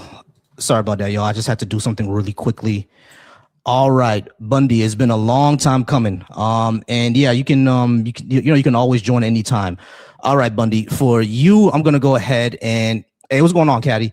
All right, so Bundy, for you, I'm gonna go ahead and put 20 minutes on the clock because we've needed to have this for a while. So let me go ahead and put 20 minutes on the clock, and we can go down the line. All right. Yeah. I'll give everybody else the same chance too. Zealot, I'll give you 20 minutes, and Apostle, I'll give you 20 minutes as well. All right. So, Bundy, you said that you disagree with what I had on the board. Cool. Yeah. Start with 1, and we can go down the list. All right. Yeah. So let's start off with America was never great. Why do you feel like America was never great? When I talk about greatness, I'm not just talking about military or economic might. I'm talking about pro-social institutions that you build for your community and your principles, right? So if your America does have stated principles that are pro-social, that are pro-freedom, that are talk about freedom, liberty, justice for all, equal opportunity for all, et cetera, et cetera. That's what those are the stated principles of it. If those are your stated principles, you're supposed to build institutions that actually spread that to everybody, especially your citizens that do not have power. We've seen within American society that not only has America failed at doing that, many times they fight against it, even now to this day. So if that's the case, if your stated principles are to spread the equal opportunity for all, spread freedom for all, spread liberty and equality for all, and you do not do that, your institutions do not do that, you cannot be great. So you feel like it was the government's job to create those institutions for us, or you think it's the citizens' job to create those institutions? Both. Both. The citizens can create it. As not only that, there are government institutions, right? Yeah, so that's why there are government institutions and there are private institutions. So the government institutions were supposed to create it and expand it, and with the private institution, they're supposed to protect it when it comes to them, and they failed at both. All right. So specifically, what exactly could the government have created that you like? Give me an example of what they could have created that they didn't create to help us. An equal education system, because our education system is built off of taxes and or property taxes, and we all know that Black people were redlined, and even immigrant Black people who came in were also redlined. And because those taxes, because if you're in a redline area, you're not going to get the proper taxes to fund your schooling. You're going to get poorer education. The government could have also, like, we know this is one around Jim Crow, could have allocated the resources equally, and they did not. Okay. So now, when you say the government, right, you mean, United States and not Florida or any other states, right? Yeah, I mean the federal government. I mean the federal government, and I mean the states. All right, but you said private institutions. Yeah, private institutions as well. Wells Fargo was involved in discrimination, so were private hospitals. Hold on. But if you wanted to create an institution for your community, would you be able to do that? Or have you ever tried? That depends. What does it depend on? That depends on what we're talking about. All right, like, have you done anything productive, like you yourself, because you complaining about what the government hasn't done, but you yourself, have you done anything productive to help your community? Like, start anything like a nonprofit? Yes, I'm part of a nonprofit right now called Black Men Build. Every last Saturday of the month, we talk to Black men in our community about what's going on with their families, with their mental health. I'm also studying to be a mental health counselor, and I'm going to be I'm going to be a counselor for at-risk youth, and I've also mentored at-risk youth as well, and I also volunteer. Okay. Let me ask you a quick question. You were born in this country? Yep. So you're an American? Yep. Okay, but you got Haitian parents? Yep. Just like me. Well, I'm Haitian too.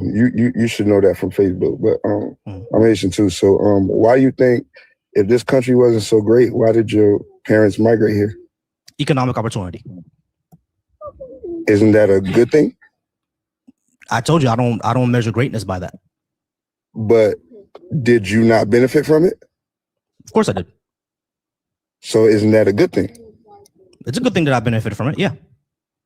So that doesn't make the country great? Nope. Okay, so you just don't like America, period, even though you're born here and they gave you all the opportunities that you got right now. Bundy, what did I say how I measure greatness? What did I say? I got you on what you were saying. I got you. Then you're not arguing what I'm talking about. But the reality is, you just admitted to me that you appreciate the benefit of coming to this country. So if it wasn't great, you wouldn't appreciate it. I would appreciate France if I lived there. That doesn't make France great either. No. It would make France a great country because you haven't actually lived there. So what you're saying is something theoretical. We talking about here. We live in America. Me and you, right. we black men. So Bundy, you saying America is not great because the government didn't do this and that, but this is that shows me that you're not listening. No. No, yes, you told me that the government did not provide equal opportunities for the citizens, right? For black people, right? Yeah, that's a bad thing. Okay. Hold on, Bundy, slow down for me. Hold on, wait, Bundy, slow down for me. The government not protecting equal opportunity for Black Americans or for Black people, period, which led to economic and social stagnation for Black people. Do you think that's a bad thing? I don't believe that what you're saying is true. What was Jim Crow? Jim Crow was Jim Crow, that era. You know, the Jim Crow South. But Bundy, you're not answering my question. Hold on, wait. You're not answering my question. Hold on. Bundy, wait. Hold on, wait. You're not answering my question. Hold on, wait. No. I'm not gonna wait. You're not actually answering my question. Do you think Jim Crow was bad or good for Black people? Jim Crow was bad, of course. No, it was good. No, it was bad. But Black people were better. Black people were better under Jim Crow. Hey, Bundy, you know what happened under Jim Crow? Graduation rate was 10%. College enrollment. Yes, it was not. No. Black Hold on. Be quiet. Way better under Jim Crow. Okay. So under Jim Crow, poverty was 60%. Life expectancy was 55 years old. Graduation from high school was 12%. Literacy was 25%. How is that a good thing? Not only that, there were massive lynchings of Black people all around the country during Jim Crow. How is that a good thing? You can unmute yourself. Yeah, I understand that Black people was like probably more fucked up under that time. They didn't have like certain things, but Black people was definitely better under Jim Crow than they is now. Like Bundy, but hold on. You need to answer this question. But we hold on, wait. Check your numbers, though. Bundy. You spit out a whole bunch of numbers. Bundy, how is 60% poverty a good thing? How is 60% poverty a good thing? What is 60% poverty? The black poverty was 60%? It was 60%. Remember, you have to remember something. Hold on, you have to remember 25. You have to remember something, Bundy. Not everybody was living in Rosewood. Not everybody was living in Tulsa. Not everybody was living in Seneca Village. The majority of Black people were not living in those places, bro. I understand that. Okay, so the poverty rate back then was 60%. I'm not sure how that's a good thing. Listen, Jim Crow and segregation. Life expectancy was 55 years old. Jim Crow and segregation was not a bad thing. Bundy, how is 60% poverty with a life expectancy of 55 years old a good thing? How is that good? Because Haiti right now, hold on, wait, Bundy. Haiti right now is 50% poverty. And you see how messed up it is over there with 50% poverty. Black America during Jim Crow was 60% poverty. And that's a good thing? Yes, that was a good thing. That was a good thing. Do you think you cooning right now, my nigga? All right, so black. So this some crazy shit you're saying. So you tell me the condition of black people is better now than it was under Jim Crow. Yes, it's better now. How, bro? 60% poverty. I don't think 25% poverty. No. The way black people 60% poverty. What you were saying, 20% poverty, bro. Okay, so do black people treat each other better now, or did we treat each other better during Jim Crow? Because you was talking about morality. Let's talk about that. Do they treat each other better in Jim Crow, or do they treat each other better now? How you gonna tell me we not worse now? It's the same. Huh? It's the same. It's the same. It's the same. How is it the same? Because when I just said it was the same a minute ago, you said no, it was 60%. You said morality. All right. No, it is not the same. Yeah, you're trying to tell me that black people, the way black people were sticking together back then, we sticking together the same way now? Are you drinking? Yeah, because back then was the civil rights movement. We don't have a civil rights movement going on right now. Okay, so we do have a civil rights movement going on right now. We actually do have a civil rights movement going on right now. That's wrong. We actually have a civil rights movement going on right now. I'm correcting myself. I'm going to correct myself. We actually do have a civil rights movement going on right now. What civil rights movement? Right now? Yeah, like the everything with Black Lives Matter. Every time we protest police violence, I don't think the civil rights movement actually ever really ended. We still have it. I don't think that's. I mean, it's not at that level, right? It falls under civil rights, right? Mm-hmm. But I don't necessarily, even though a lot of black people don't like this, but I don't necessarily believe in the whole Black Lives Matter movement. Because that's fine, that's cool. Back then, people didn't believe in the civil rights movement. No black people didn't believe in the civil rights movement back then. But what I'm saying, when it comes to America, was never great. You just can't look at the economics of the situation, because guess what? Are you going to move to? Yes, are you going to listen? Hold on, wait. If America wasn't great, why would everybody fight to come here? Explain that. Because two reasons. No, number one, you break it, you buy it. When American foreign policy has actually damaged a lot of these countries that people are coming from, right? So because they do that and they suck out their resources and they brain drain them, that's why people come over here, right? Because that's where the opportunities is. That's number one. Well, actually, that's both of them. That's number one and number two. Because American foreign policy has damaged these countries, including Haiti, the economic opportunity then comes to America. So in order for those people to build their lives up, in order to live a better life, they're going to come to the United States. And the United States is not the only one. It's just the one that has proximity. Hold on. I'm not done. Okay, go ahead. The United States is not the only one. It's just the one that has proximity to most of the immigrants that are here. The other countries, such as the UK, also get a lot of immigration. The UK doesn't get a lot of immigration.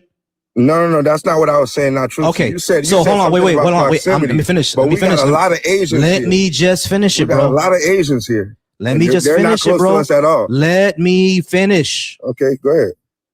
We don't have a lot of Asians here. Of course, we don't have a lot of Asians here. Asians are 5% of the country, bro. And how much are black people? 12. Okay, so we don't have a lot of Asians here. Yeah, we don't have a lot of black people. We don't have a lot. Bro, let me finish what I'm saying, bro. 12% is not a lot. Let me finish what I'm saying. We don't have a lot of Asians here because a lot of East Asian countries are already well off. Japan, China, and Korea are already well off. So we're not going to get a lot of immigration from there. They still come here, though. Yeah, we know they still come here. But those places are well off. So we don't have a lot of people from there. We don't have a lot of people from, we don't have a lot of people from France. But in France as well, we still get people from France, right? So countries that are already industrialized and do well, you're not gonna get a lot of immigration from there. You're gonna get a lot of immigration from the third world, right? And not only that, you're gonna get a lot of proximity. The majority of immigrants in the United States come from the Caribbean and South and Central America. That's where the majority of them come from. Proximity. When it comes to Europe, a lot of their immigration comes from Eastern Europe and from Africa because of proximity. They're closer. That's why you don't have a lot. You have when it comes to the black groups in America, right? It's African Americans, Jamaicans, and Haitians. We're the majority of black people in America. And fourth place is Nigerians, right? There's not a lot of Nigerians here. There's about 500, 600,000 Nigerians in America. There's about 1 million Haitians and about 2 million Jamaicans. Proximity. It's proximity, bro. That's what I'm saying. Most Nigerians go to the UK. I get that, but there's millions of Africans here though, from the continent of Africa. You just singled out Nigeria. Like there's not West Africans here, South Africans. It's all type of people from that same continent. I know that they are, bro. I know that they are. So but they mostly go to really Europe. Listen, that's what I'm saying, bro. All of them are coming here for a reason. Bundy, they could go to Europe. Bundy. Africa is right next to Europe. Why would they come all the way to America? Bundy, the majority of immigrants in Europe are from Africa. That was my point, bro. And yes, there are about 1 million people from the continent of Africa in America. That's not my point. I'm saying the majority of them go to Europe due to proximity. So name me a country better than America then. That's not my point. But you saying America was never great. Name me a country that's greater than America. If it was never great, you should easily be able to name one. The point. You're missing the point. Nah, man. If you can't name a country that's greater than America, then America's great. No, it's not. Yes, it is. You just gonna admit it. Did America protect the equal rights of Black people? Yes or no? Yeah, they did. When? Right now, I'm here. I got opportunities here in America. I'm living proof. And people before me, my immigrant parents came here and was able to come up off of this soil and the opportunity that they found here. So how can I say that this country's not great? I'm not denying that we got. I'm not denying Bundy. I am not denying that we got opportunity here. I'm not denying that, bro. Yeah. But when it comes to equal opportunity, that's still not protected because guess what? There is still discrimination in every single institution in America. Like a victim, Bundy, stop doing that, bro. Bundy, stop doing that. Bundy, stop doing that. Bundy, stop doing that. Bundy, I didn't say anything about the government. I didn't say the government in this case, bro. That's not what I said. It sound like that. It sounds like you're just crying about. Okay, that's because you don't shut the fuck up for a second and actually listen. When I talk about equal rights, when I talked about equal opportunity, when I say equal opportunities are not equal, I didn't say anything about the government, bro. I'm not saying about the government. I'm talking about equal opportunity when it comes to about equality, when it comes to the healthcare, when it comes to real estate, when it comes to employment. Hold on, Bunny, let me finish. When it comes to healthcare, when it comes to employment, when it comes to actual social treatment and discrimination, Black people are not equal in those cases. And I can prove that. I can prove that. Bundy, have you ever heard of the Veil of Darkness study? Nah, what is that? Okay. The Veil of Darkness study looked at 90 million traffic stops. What they did is they looked at traffic stops in the morning and they looked at traffic stops at night. What they found out is that traffic stops in the morning, Black drivers were the majority of drivers who were stopped and searched. And remember, when they looked at those stopped and searches, right? They didn't find any citations for these people. They found less citations. They found less weapons. They didn't find any of this, and they equalized for everything. They equalized for the crime of the area. They equalized for crime, the criminal record of the drivers, everything like that, right? And what they found was that cops were continually stopping Black drivers, even though they were not committing a crime.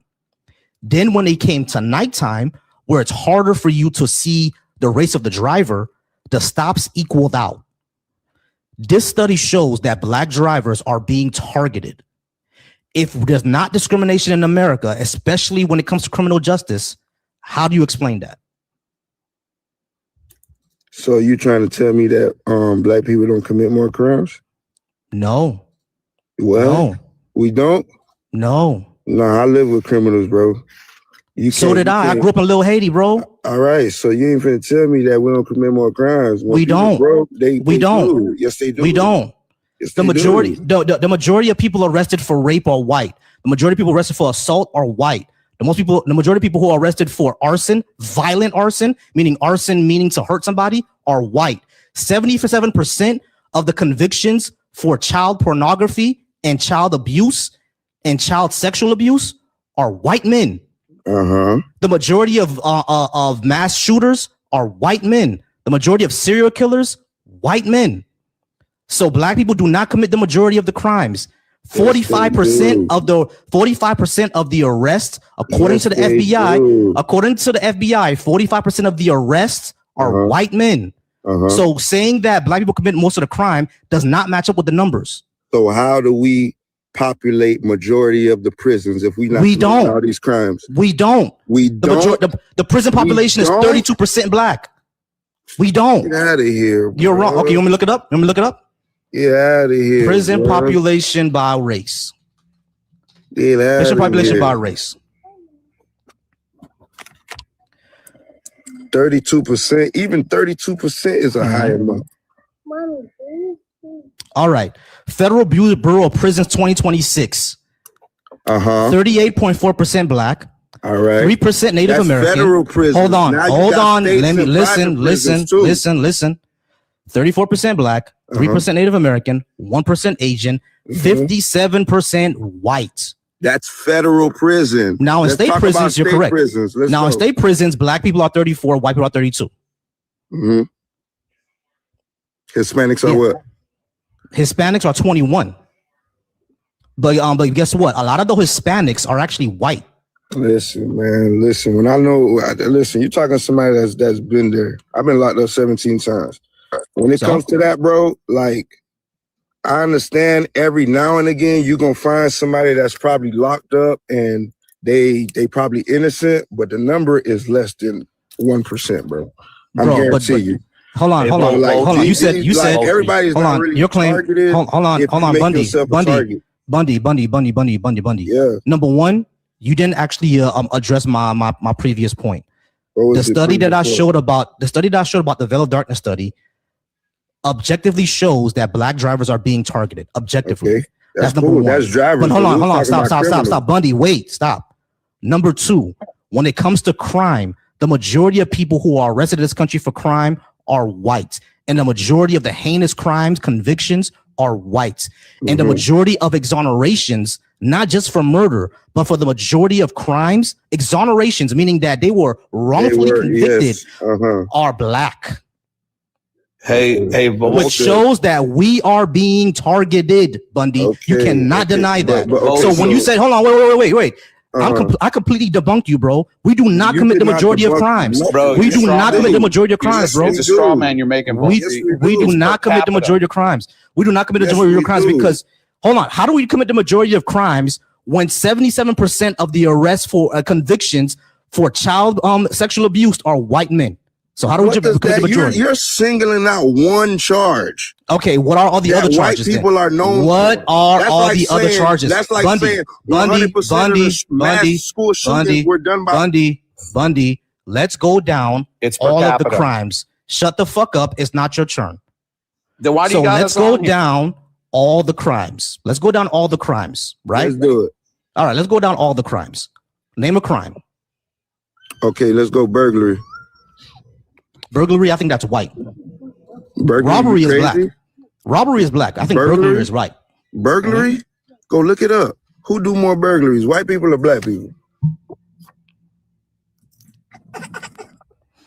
Give me a second. They got songs glorifying burglaries. Are you crazy? I'm talking about robbery. I'm not talking about burglary. I'm talking about robbery. That's two different things. Burglaries, robberies, somebody, a company inside the house is empty. It don't matter. All right. So burglary arrests are 28% black. Yeah. And they're 62% white. On what are you getting your stats from? The FBI. The FBI what? Jesus fucking Christ. The FBI, bro. The FBI what? They're not sitting in front of your face. Tell me the website so I can look it up. I'm talking about FBI.gov, the crime stats, the crime tables. And it says what? Burglaries by are 62%. Because I want to see this for myself. Like, you don't even want to fact checking it. You said 62% burglaries. And this is what year? Matter of fact, no, you're right. That was teenagers. That was juveniles. All right, you're right. That was juveniles. No, that was juveniles. No, you're right. That was juveniles. That was juveniles. Stop playing with me. That was juveniles. All right. So, all right. I know. That's that. I didn't call you dumb. That's juveniles, though. That's juveniles. All The right. majority of I'm looking at it right now, though. I'm looking at the table 43, right? It says burglary, right? Total amount of burglaries, 118,000. Black people were 34,000, and white people were, guess what? 81,000. So they're the majority of burglaries. Okay. So what's the website you looking at again? Again, table 43, FBI. Say the whole website so I could put it over here on my iPad. Type in FBI. Table 43. It should be the first one. All right.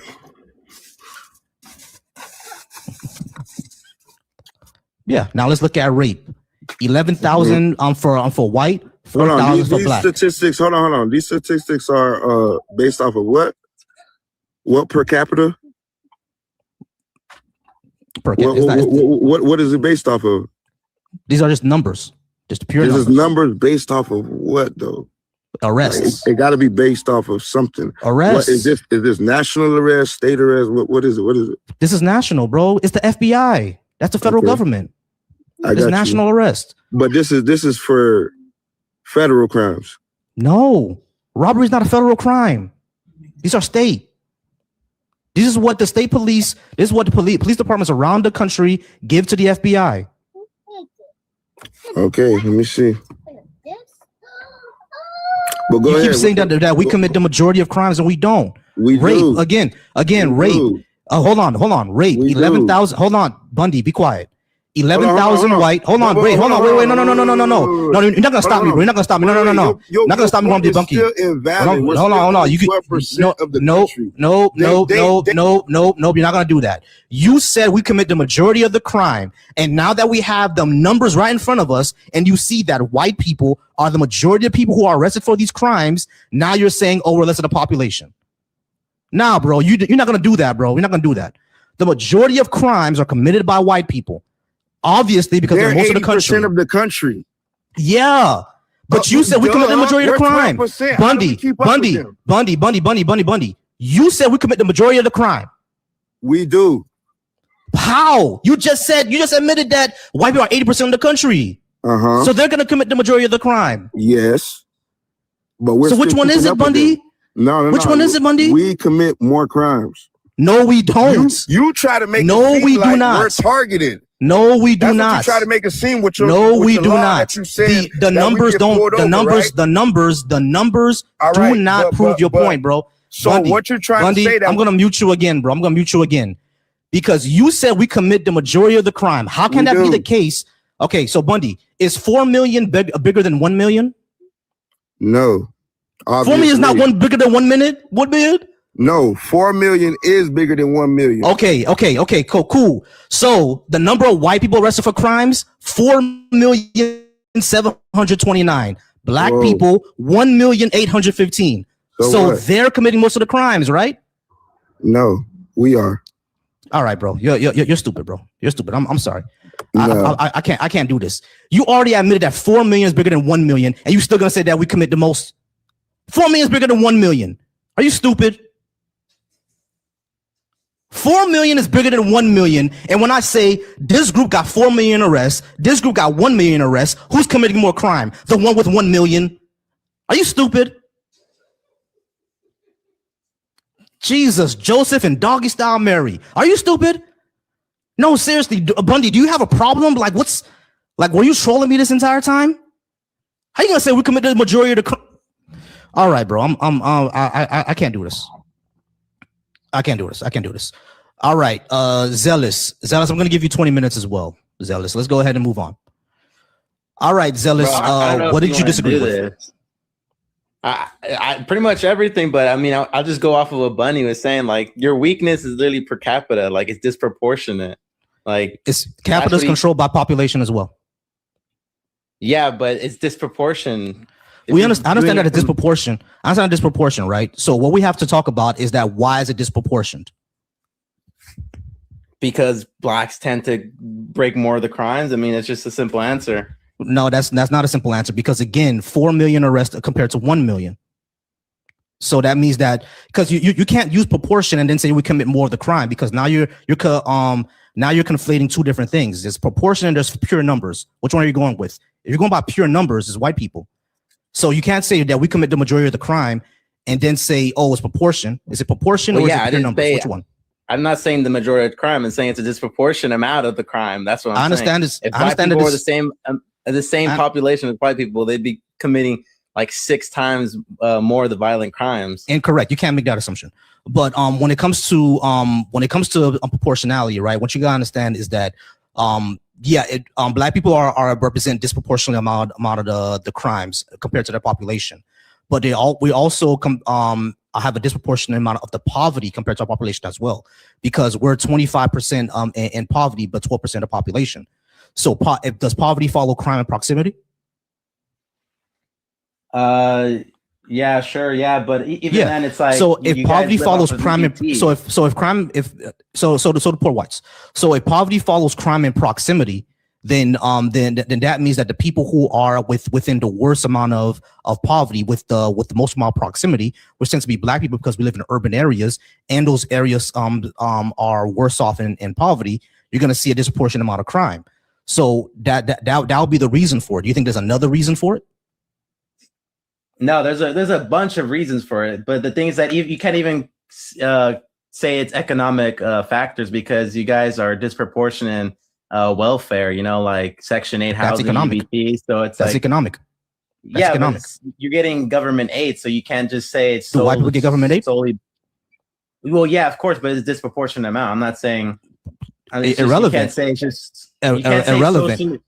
Irrelevant. The reason why it's irrelevant. The reason why it's irrelevant. The reason why it's irrelevant. Hold on, zealous. Stop doing that, bro. Stop doing that.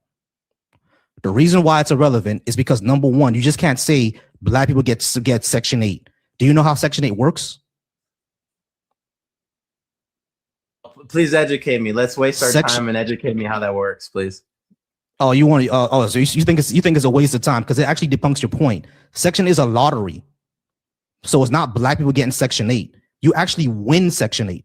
If you ever played a lottery, you know how those odds are. Section 8 is literally a lottery, right? So when you say black people get Section 8, you're actually committing an error there. We don't just get just get Section. You don't just get housing for being black. Like, for example, do you think I'm on Section 8 right now, or am I living in my nice apartment? Honestly, I don't know. I know you don't know. But I'm living in a nice apartment. I don't get Section 8 just because I'm black. You just can't say black people get Section 8. Number one, all people in poverty can sign up for Section 8. And number two, it's a lottery. Second thing, when it comes to EBT, yeah, all people who are poor get EBT. Black people are disproportionate because we're disproportionately poor. Now, what was the reason that black people are disproportionately poor? Why is that reason? I don't know. You tell me. Why is it disproportionate? I don't know. Redlining. Redlining is the main reason that black people are in poverty. Do you know what redlining was? Yeah, I've heard of it before, but I feel like you're trying to guide the debate, and it's not the point. Like, let's go back. I'm not trying to guide the debate, but your argument was that is disproportionate, and I agree with you that disproportionate. That was never my argument. That's not disproportionate. But Bundy was saying that it's pure, that we commit the majority of the crime, and according to the numbers, we don't. Yeah, so I concede on that. You win that. You don't commit the majority of crimes, but it is the disproportion. I mean, it's supposed to. I agree that it's disproportion. I agree that it's disproportion. My thing is all about why is it disproportion, and it's disproportion because of issues like poverty, and it's not just black people, right? You see this all around the world. When it comes to East Europe, for example, the Roma people, they have the East Roma people the Roma people of Eastern Europe. They have the same issues that black people have, majority of the crime, et cetera, et cetera. They also are majority in poverty, and they have a history of being systemically discriminated against. And they were enslaved in Eastern Europe. You know what I'm saying? So they have a very, very similar history, and they have similar problems. So yeah, you can see how the line was there, right? Criminals, though, like you're just excusing. I'm not. Criminals No, I'm not zealous. I'm not excusing criminals. There is no excuse to rape somebody, right? I'm not excusing criminals. What I'm saying is that there's a reason these things exist, And we all know this has been studied for society for a long time. In the West, crime follows poverty and proximity. That's what happens. In the East, is something different. The East have a completely different culture. But in the West, that's what happens. Crime follows poverty and proximity. I agree with you that it's disproportionate, and I agree with you that something has to be done about that. We have to go ahead and repair some things, right? But there's a way to repair it. That's all I'm saying. I agree with you that it's disproportionate. I agree with you that's a problem. I don't disagree. Yeah. Okay. Well, so yeah. So reparations. I don't think blacks should have reparations at all. I think that's an outrageous thing to say. It's already been like what? Because it's been like hundreds of years since blacks have been slaves, and so just to be like, oh, you guys deserve money when you hadn't, it hasn't affected you at all. Like that generation is long past gone, and so it's just ridiculous. I mean, I think you have to make a better debate and as to why you deserve reparations, and we're already giving you government assistance. You're already getting welfare. You're already getting EBT and SNAP. You're already getting Section 8. That sounds like reparation to me. Hey Zealous. Again, what you're saying is stupid because EBT, SNAP, and Section 8 are not for black people. Yeah, but who no. Ain't don't hold on, Zealous. Zealous. Stop right there. EBT, Section 8, Medicaid and Medicare, and all those things, right? They were not made specifically for black people, were they? Okay, that's ridiculous. No. Tell me yes or no. It's a yes or no question. No, yes. I'd say yes. Yeah, it was. Yes. No, they weren't. This is just historically inaccurate, bro. This is just historically inaccurate. No, they weren't. Wait, what? You're telling me no, they weren't. On average, they ask for government handouts more than black. Yes, that's ridiculous. That's not Zealous. You are not engaging with my question. I asked you when Medicaid and Medicare and Section 8 and EBT, when these programs were set up, were they set up specifically to give to black people? Was that the case? It doesn't matter because they benefit the most from it. It does matter. I'm asking you a yes or no question. I'm not gonna let you trap me because I'm not trapping you. I'm not trapping you. I am not trapping you, bro. It's simply a yes or no question. Was those program made specifically for black people? It was made for Americans, and blacks benefit the most from them. Right. It was made for Americans, which means that's not reparations. That's number one. That's my only point, bro. You can't say reparations are EBT and shit like that because these are not specifically made for black Americans. That's number one. But number two, the reason why reparations are appropriate is because the government damaged the African American community. And we know they did do things like black codes, do things like Jim Crow, do things like redlining. These things damaged the African American community and deliberately targeted them to make them poor. And we still see the results of it today. For example, the Fourth Ward in New Orleans was redlined. O Block in Chicago, redlined. East St. Louis, redlined. East Baltimore, redlined. Overtown Miami, redlined. All these areas where Compton, redlined. Oakland, redlined. Cleveland, redlined. All these places where you see huge amounts of poverty for black people, redlined. Every single one of them. So the government targeted black people to make them poor. Why should the government not fix that? Well, yeah, I mean, they have already. Again, you're just black people benefit the most from this, and there's affirmative action, and we had zealous again. Joe Biden. Zealous again. Are you gonna let me speak zealous or not? Again. You just went on and you asked me a question. Are you gonna let me speak? All right, I'm gonna let you speak, but you keep bringing up the same arguments that I debunked already, bro. Okay, you said that I'm bringing up affirmative action. I'm saying. No, the redlining, they counteracted that with affirmative action, giving you guys a foothold into college education. They even have black-only community colleges. Like you guys asked for, Zealous. Can you go to an HBCU? Are you allowed to go to an HBCU, Zealous?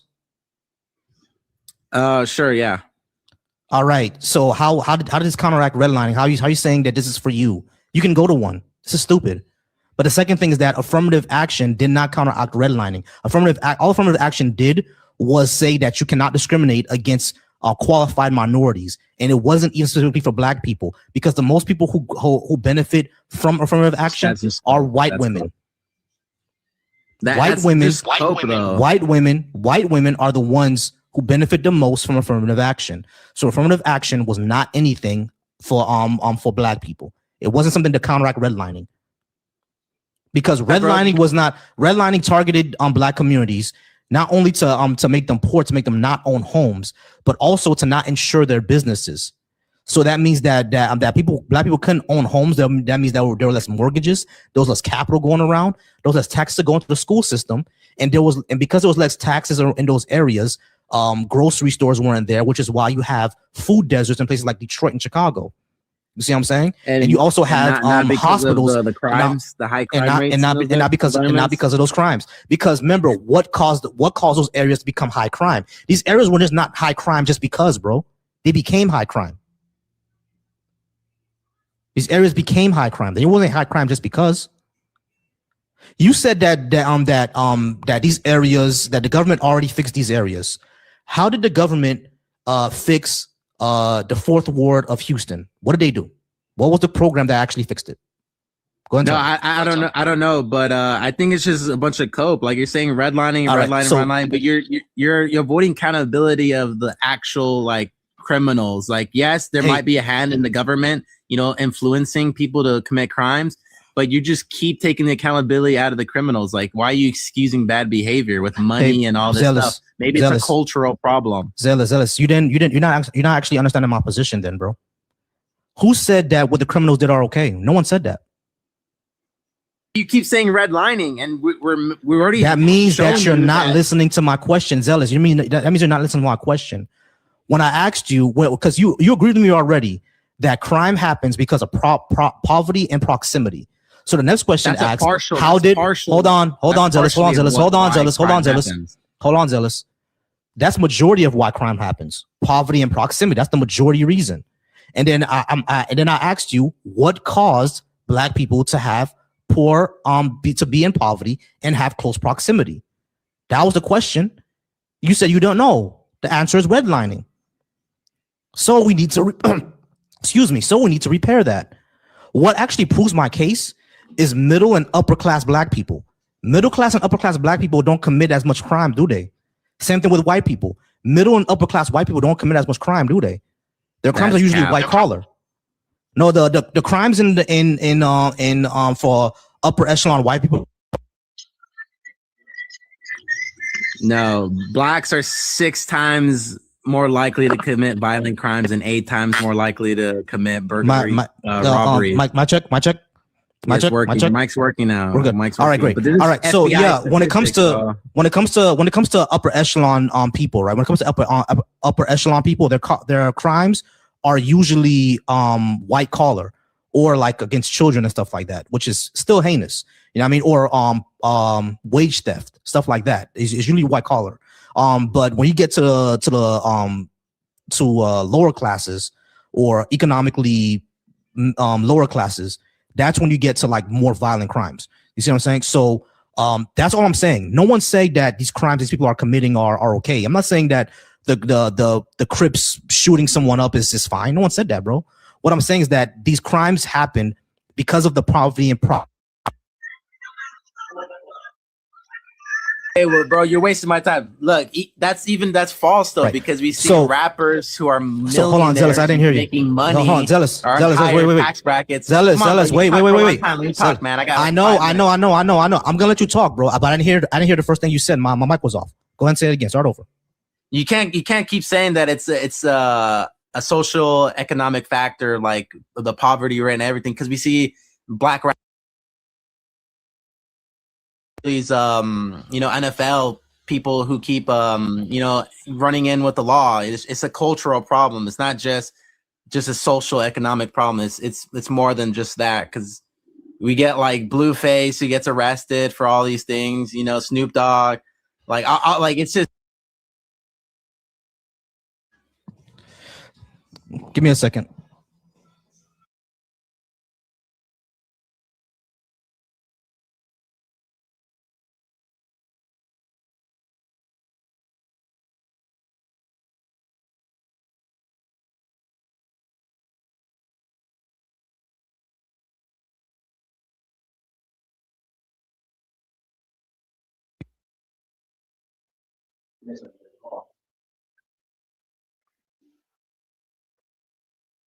About that. Give me 1 second. I'll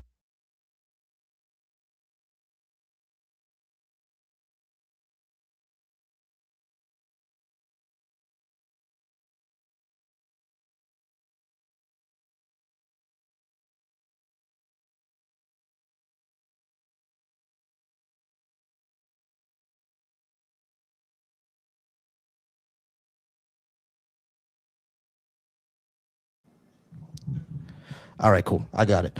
All right, Zealous, I apologize for that.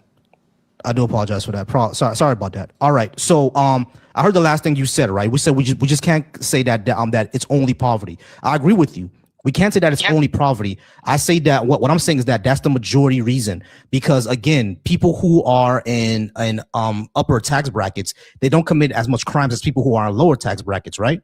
So because of that, we can look at poverty as the majority reason. It's not the only reason. I agree with you there, right? We can talk about, lack of education, lack of impulse control, stuff like that. We can talk about all those things. What I'm saying is that to blame crime within the black community as only a culture issue is ridiculous, because you don't have to say the same thing about white people. Again, 77% of the convictions for child sexual abuse and child pornography are white men.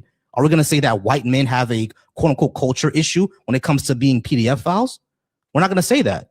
So that's what I'm saying. Like there's other reasons that explains all this, right? It's not the majority issue. Culture is not is a very simplistic way to explain all these problems, right? And if we just say culture, then we won't fix all the other structural issues that we have. Because again, low education is another reason why crime happens. And majority of criminals have lower education. You feel what I'm saying? So, but that would seem to imply that when they become better educated, you'll see less crimes happen, right? So maybe we should do something about our education system. I don't agree with the education system in America, because I think it forces us to just memorize things and not think critically. We can say critical thinking is another thing. We can say impulse control, delayed gratification, not understanding those type of things. Those things could also be part of it, right? All these things can be part of it, bro. What I'm saying is that to say, oh, it's just the culture, you know what I'm saying, and deny everything else, deny all the structural problems, we're never going to go ahead and have these. We're never going to go ahead and actually get to a point where we can fix these issues. That's all I'm saying, bro. Yeah, not once did I say it was just the culture. I can list so many reasons as to why blacks are so violent disproportionately to any other population, but that's that. Can you stop saying blacks, please? Oh, okay. What should I call you? Black people. Okay. All right. So what about Black Lives Matter? Where's the people in that? So when you say black people, when you say black people are disproportionately violent, but then we see the state be violent against black people, won't you say that the state is more violent? No, I didn't. I'm gonna be honest. I didn't even hear what you said. But all I know is George Floyd's a criminal, and you guys made him a prophet. You made a stat. All right, that was going nowhere. You're gonna be my last guess. Hey, Bundy, I'm done with you, bro. I'm done. You're stupid. I'm sorry, Bundy, but you're stupid. I literally asked you, is 4 bigger than 1? And you said yes. But then I asked you, okay, so if 4 million of one group is arrested and 1 million another group is arrested, who's committing more crime? You said the 1 million group. You're stupid. Like I'm sorry. That's you're dumb. I'm not gonna deal with you, bro. You're dumb. All right. Adlibs. Is that how you say your name? Ad Bliss. I'm not sure how you say your name. All right, Adlibs. How's it going, Adlibs? Can I get your age, and did you disagree with what I had on the board? Yeah, that's you on the stage right now, buddy. Go and unmute yourself, please.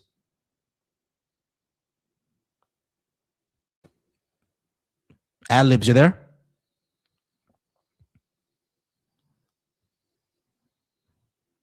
Hello, Adlibs. All right. All right. So as of now, we are out of guests. All right.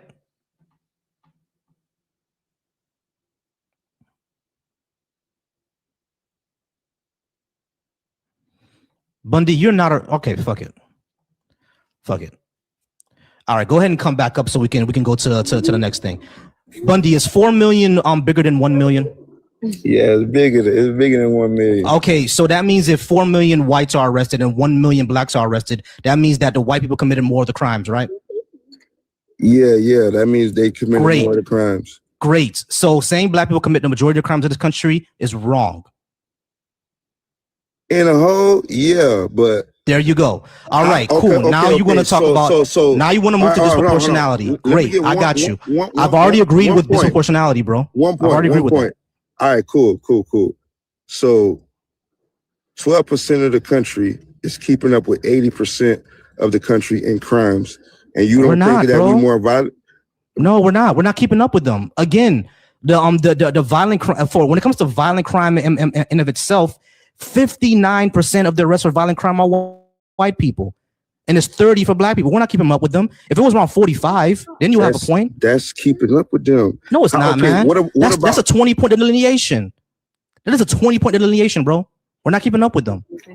All right, let's go down your list, because we're gonna leave it at America is great. So now you said being woke is good. What do you mean by being woke is good? Being aware of social and racial injustice. All right, I could agree. I could agree to disagree on that, but yeah, being aware is good. Now, I don't agree with the reparations for Black Americans. Why shouldn't Black Americans get reparations? Because we should get reparations too. Haitians should get reparations from France, especially.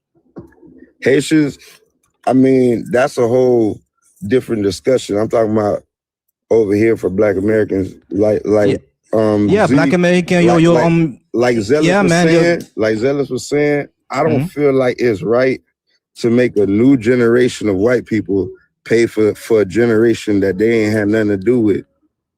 All right, but we're not talking about the old we're talking about the new generation paying for something else, right? It's going to be paid for by the government, because the government. Hold on, wait, Bundy. I said this. Bundy, hold on, Bundy. I said this before. In 1980, Ronald Reagan signed a bill for reparations for the Japanese. It wasn't the same government that put them into those internment camps, but because it wasn't the same people, right? It wasn't the same president, but it was right because the government as an institution harmed the Japanese people. So how long ago? How long did because you're talking about when they brought them to the concentration camps, right? That was in the 40s, yeah. And reparations happened in the 80s. So 40 years later. All right, that's cool. But we talking about something that happened. So when it comes to redlining, it's 50 years later. All right, but the redlining, do you feel like redlining still affects us today? Yes. No, it doesn't. You've been to Little Haiti, right? Yes. Little Haiti was redlined, bro. You see how it is today? I get you that there's poor areas and there's areas that's more like, taken care of. But do you think that a white person could get an opportunity that a Black person can't get? Yeah, we see that. Like what? Like what for can example, a white person get that I can't get? They're more likely to be higher than you are. Why you say that? On average, that's what we studied. There was a study that I'm going to bring it up. There was a study that looked at for example, names. For example, they looked at a study of applications. They sent out 80,000 applications, and what they looked at was they randomized the names. They had Black sounding names and white sounding names. What they found out was that the Black sounding names, even though they had the experience and they had the resume, basically they had the experience, they had the degrees, they had all of that, they were still less likely to get a call back. They even changed it up. Hold on, let me finish. They even changed it up, right? They didn't even do the whole thing with the names. They had all the same names. All they did was change the race on the application, right? The application was Black versus white, and they changed the race on the application. They found out that even with the same experience, even with the same degrees, even with the same skills, the white people were still likely to get called back over the Black people, even though they were all the same. They even made it worse.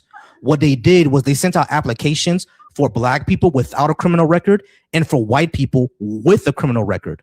What they found is that their chances of getting a callback was exactly the same. So even a white person that has a criminal record has the same chances as me to get a job as a person who, a black person who does not have a criminal record. That shows discrimination in employment. So is that what are you just going off stats, or are you going off of personal experience? Both. So you saw yourself not get a job, and a white person got the job that you know you was qualified and supposed to get. Yeah. And what position was that? It was one was a customer service position, and another one was insurance. Okay. So and not only that, I was gonna say this, bro. We just can't go off personal experience, because I could have been a person that's never experienced that. That doesn't mean it doesn't happen. That's very true, and I definitely agree with that. But we also gotta realize that propaganda does exist. All right. When it comes to these studies that I'm talking about, why would they do that? What propaganda are they trying to spread? Because at the end of the day, like, there are people who deny all this is even happening, right? So when they put out studies, and then not only that, there's more money in saying that it doesn't happen and saying that it is. So why would they put out a study that goes against, everything that people think about America? Why would they do that?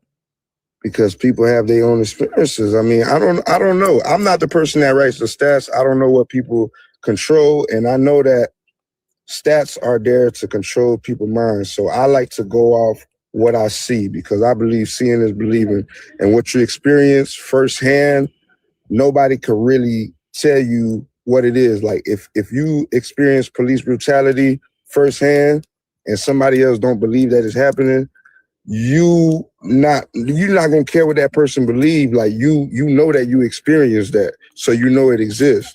You feel me? Right. So what I'm saying is, with the whole job situation, even though for me, like I had got out of the whole mindset a long time ago to just separate from this country and depending on anything that they could provide for me, I provide for myself.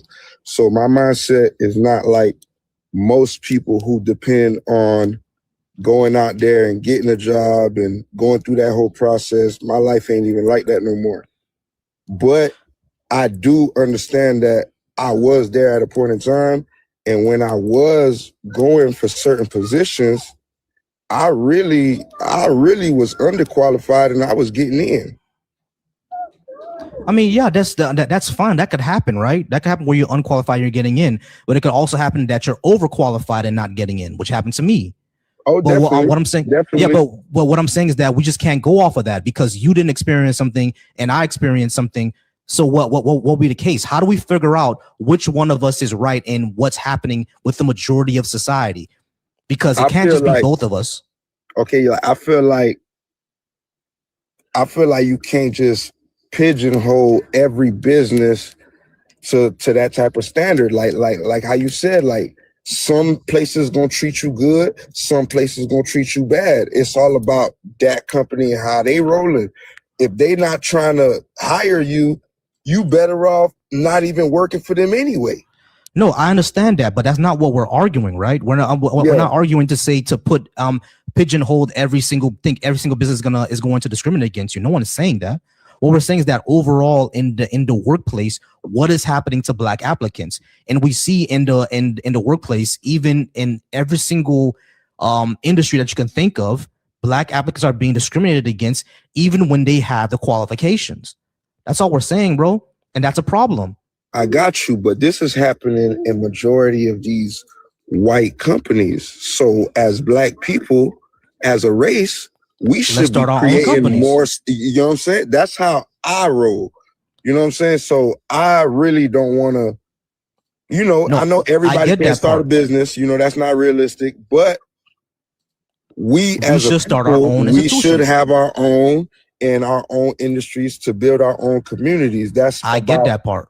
Yeah. I get that part, right? I get that part. But what that takes is capital. And that's something that Black people don't have, because Black people were discriminated against when it came to capital. Even when it comes to Haiti, now, right? At this day and age, hold on.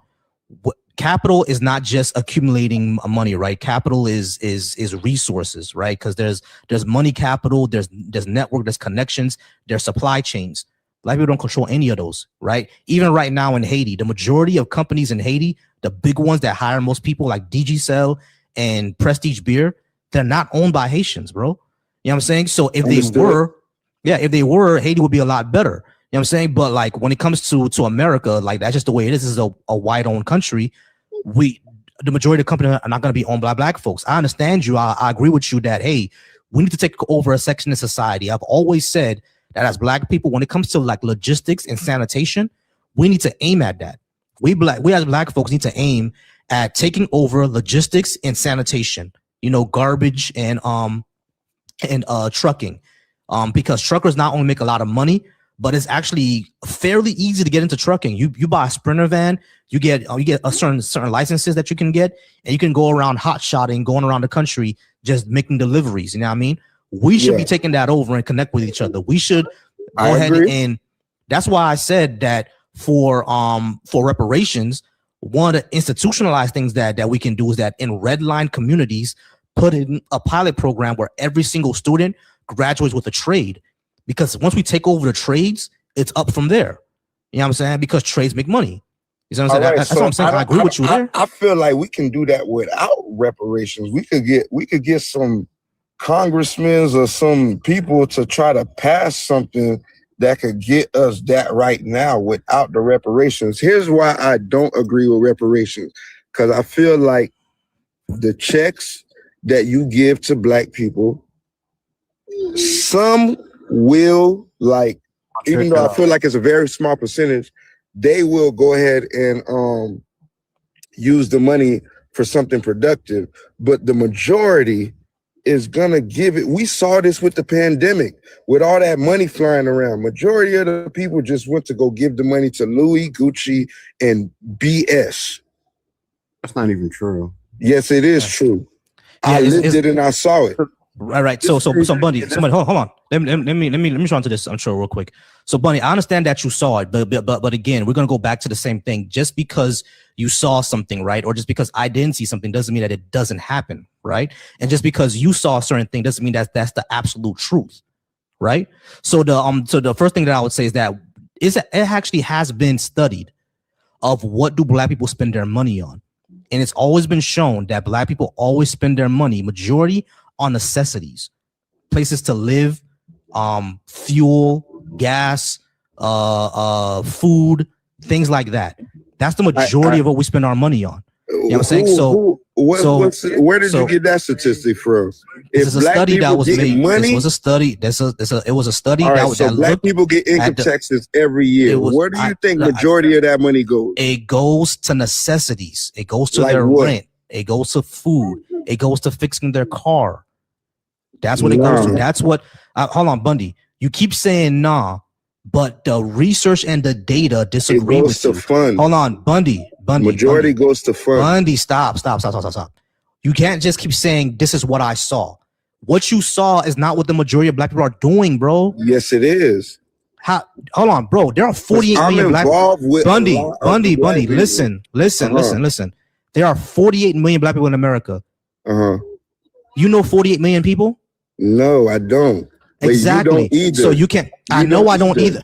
Bundy, okay. I know I don't either. That's why I'm going off of the actual data, right, so the research. Bundy, stop. Hold on, listen. Bundy, listen. Bundy, I'm listen. not sitting behind the computer all day. I'm interacting and traveling with Black people all the time. Bundy, come on, bro. Listen for a second, man. You gotta slow down. Listen for a second. Neither of us know the majority of Black people. So we just can't go off our experience. You have to go off research. When people have researched what do Black people spend their tax returns or all their money on, what does that research say? It says they spend it on necessities, not junk. So why are they not well off if they're spending it on necessities? Because again, lack of capital. Lack of capital. So if they had more money, they wouldn't spend it on more bullshit. No. Yes, they would. Prove it. What evidence do you have? It happened during the pandemic. What evidence do you have? Person was getting stupid money. You talking about the PPP loans? PPP loans, unemployment. Black Niggas people was wasn't scamming working those, for like man. 3 years. Hold on, bro. Hold on. That's first of all, that's wrong. The country During that, wasn't working hold on, for like hold on, 3 years. whoa. The whole country wasn't working. No, How is that wrong. wrong? Unemployment wasn't 100%, dude. Come on. 100% what? We didn't have 100% unemployment. What do you mean we didn't have 100% unemployment? You said Pete, the whole country wasn't working for 3 years. We didn't have 100% unemployment. Yes, we did. We had unemployment for like 3 years straight. Bundy, do you understand what I'm saying? What I'm saying is that the 100% of the country wasn't unemployed. Most people were still working. Oh, I get that. No. But I'm talking about when the country was shut down. Most of the country was not working. Yeah, we were. Most of the country was still working, bro. During the pandemic, no, it was not. People Unemployment was at its highest. Unemployment was at its highest, but what was it? I don't know what it was, but it was at its highest. It was 15%. That means that 85% of the country was still working. Nah, man. Unemployment was going through. Bro, listen. Unemployment during the pandemic was around 15%. That means that 85% of the country was still working. Listen, so when I say majority of the country was shut down, right? I understand the majority of the country was shut down. Listen, let's start there. How much of it was shut down? Bundy, you're not understanding what I'm saying. All right, the country, let's start I there, don't. Bundy, hold on, bro. I understand the majority of the country was shut down. That's not my argument. The majority of the country was shut down. So make it make Hold on, sense. Bundy, chill. How was Bundy, 85% working? Because again, people were working from home. Okay. You can work from home, right? I get that, but 85% wasn't working from home. You cannot work at McDonald's at your house. Of course, that was still open. No. Majority of the country was shut down during the pandemic. Everything started opening up slowly by slowly. Like Bundy, right? I remember when it comes to things being shut down. Yeah, a lot of restaurants and stuff like that were shut down. Everything was shut down. Damn near everything. Walmart and everything. All right, Bundy, I'm gonna need you. Like, come on, Bundy. I'm gonna need you to control 85%. All right. So Bundy, during the pandemic, I was still going to Walmart, bro. People were still working. I was still going to Walmart. I was still going to Publix. I was still going to Walmart. I was still going to Publix. I was still going to the barber. People were still working. So what happened during the shutdown is that they rolled things back, basically. And when it comes to like shut down, yeah, a lot of things that were considered non-essential were shut down, like restaurants and shit like that, until they started opening them back up. But majority of the country was still out there working, bro. All right, people working from home, or they had to go to part-time, or if the whole job just shut down, they had to sit at home. All right, so how much of the country was shut down then? I'm not sure, bro. But what I'm saying is that the majority. Why your point is invalid, because how can you speak on it if you're not sure? Hey, my guy. Were people still working at Walmart during the pandemic? Was Walmart closed for a certain period of time? Yes, it was. No. My brother was a manager, and it was closed. He was sitting at home next to me. How long? I'm not sure how long, but for a couple months. So that means your point is invalid too, right? How is that? That means your point is invalid. Jesus Christ. Is that? Bro, when things shut down, I went to Walmart the same day. I was living in Miami during that time. How is it the same day? What day did everything get shut down? What day you talking about? Since you said you went the same day, what day were you talking about? I'm talking about the same day that my job got shut down. What day? What day are you talking about? What day? I'm talking about the same day that my job got. I work in a customer service during that time. My job sent everybody home. The building got shut down. I went to Walmart that same day. They had a skeleton crew. Okay, and they were only letting. Hold on. Let me finish. Walmart got shut down as well. Let me finish, Bundy. I went to Walmart that same day. Bundy, be quiet for a second, bro. I went to Walmart that same day. And they had a skeleton crew, meaning they were letting people in one at a time, which is why you had those long ass lines. People were still working, bro. That's what I'm saying. I got what I'm saying is that. Hold on. What I'm saying is that when it comes to the shutdown, it wasn't 50%, 60% of the country, like not working. Unemployment was 15%. That's what I'm saying, bro. The country got shut down. I understand the country got shut down. Hold on. I understand the country got shut down. Wait. Give me a second. Hold on, Bundy. We're in a tangent. We're on a tangent, bro. Do you understand Hold on, we're on a tangent. Well, let me just ask one question. Do you understand that when the country got shut down, these people that were not going to work were still employed, but they were not working. So they received unemployment. No, Do you I understand get that? bro. No one So argued do you that. understand that? Yes, Bundy. No one So do argued you that, understand bro. the percentage that Bundy. was receiving unemployment Bundy. Were black is not the people. percentage that was unemployed? Yeah, people were scamming it. So Bundy, okay, chill, man. Hold on, chill, Bundy. 15% like that Bundy, number matters, and it doesn't. Bundy. We're on a tangent. You're not understanding my point. My point was never about people not getting unemployment checks, bro. My point during this entire thing. Hold on, chill, bro. My point wasn't about people not getting unemployment checks, bro. That's not my point. My point is that when we actually look at what black people spend their money on, it's necessities. No, it isn't. So where's your data? So if you give 200, hold on, wait, stop. Hold on. Stop. Where's your data? Where's your data? Hold on, Bundy. Where's your data? My experience. That's not data, bro. That's anecdotes. That's not data. That's enough data for me. That means you're stupid, bro. You're not proving me wrong, though. Yes, I can. I just gave you data. I gave you data. Data when you study what? From actual studies, from university studies, when they look at what black people spend their money on. You're just saying that. You're not naming anything. Who's the professor that did this study? Professors don't do studies. So who is the person? Bro. Who is the person that did this study? People, it's not a person that does a study. The studies are given out to universities and organizations. Somebody put. It's not a person that does the study. End of that study. All right, hold on. Let me find it.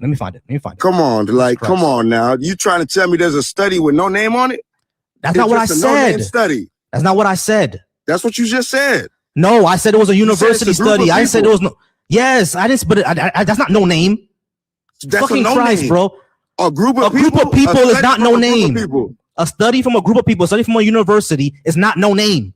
So what's the university? It's not the same thing. Then? Hold on, I think it was University of Harvard. I'll find it. Give me a second. Go ahead, Trill. Because I'm just trying to say. I can debunk his claims by using the same logic. So he said that when he looks around, he saw black people tricking off the money. Well, when I looked around during COVID, I saw black people spend their money wisely. Like what? There you go. Again, when they were at Walmart, they were buying necessities. They were not buying a whole bunch of. But that money was to start a business. The PPP loan was to start a business. They wasn't starting businesses. Groceries. They wasn't starting no businesses. Oh, I can disprove this. I can disprove this too. Hey Bundy, I was around black people that did start businesses. I'm not saying everyone did not. I did not say that. From the beginning of my point, I said something. I'm one of the black people that did start a business. There you go. That debunks your point. You said that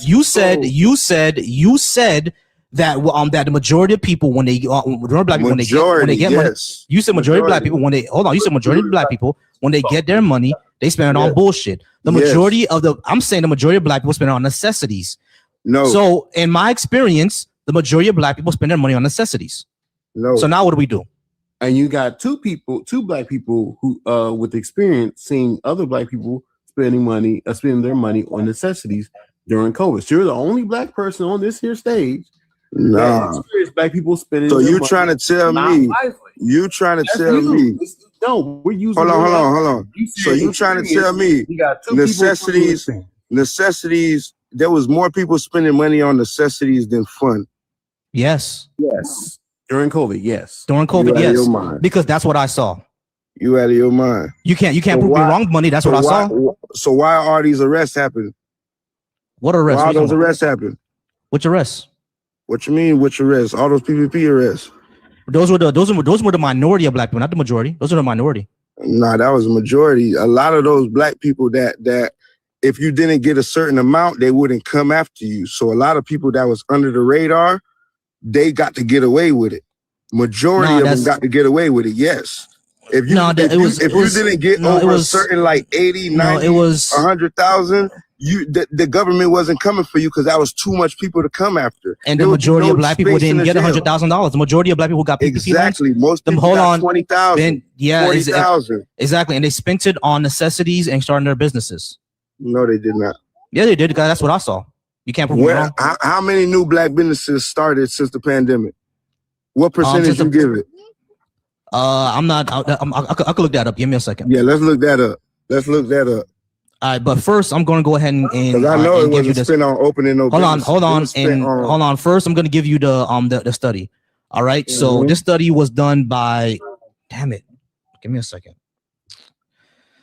It's the McKinsey organization. They're a nonprofit that actually looks at what people spend their money on, and I could give you the Bureau of Labor Statistics.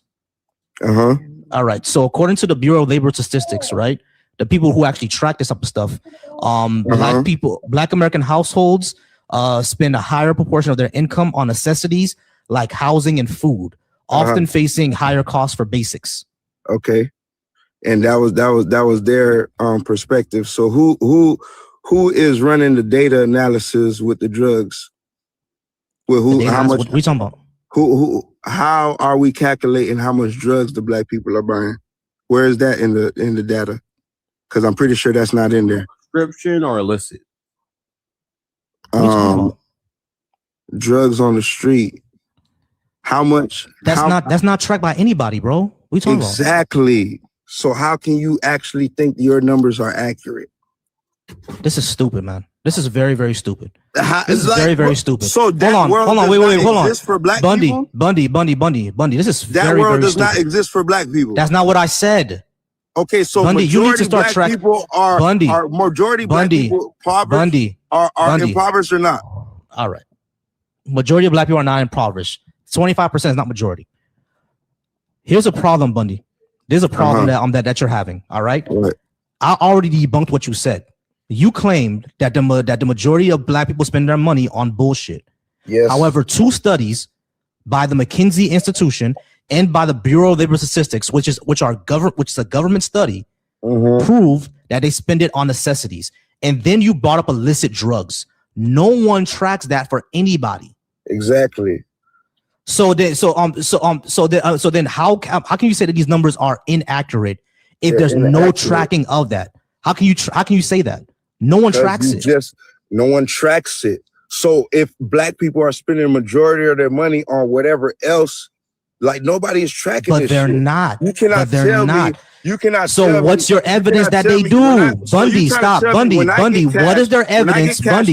What is your evidence? What is your evidence? What is your evidence? What is your evidence that Black people are spending the majority of their money on drugs? What's your evidence of that? Hold on. I'm not just saying. No.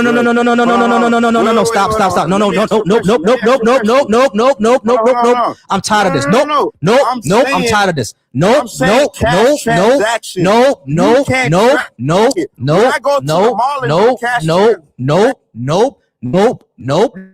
You're going to answer my question. Where is your data? Where is your information? Where is your study that shows that Black people are spending any amount of their money on drugs? Where's your information that shows that? Where is your data? Where is your study?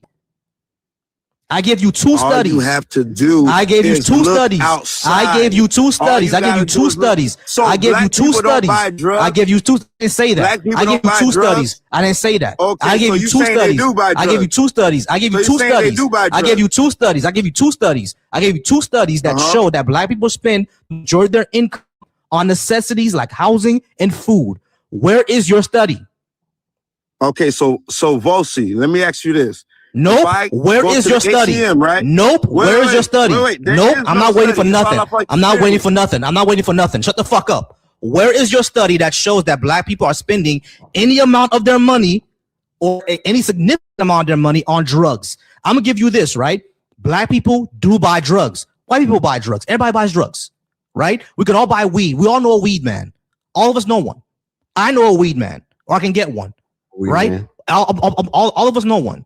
What I'm asking you is that how much do Black people actually spend on those illicit substances? Is it 25%? Is it 50%? And where is your information coming from? Where is your study? Where is your data? How much do they spend on it? Hold on, Bundy. How much out of 100% of their income, what is the percentage that Black people are spending on drugs? Where is that? How much is it? Black people as a whole? No. I'm talking about Black people as a whole, their income. 100% of their income. If you took 100% of their income, how much of that is spent on drugs? 5%, 10%, 15%. Black people that do drugs. Bundy, is it 5%, 60%?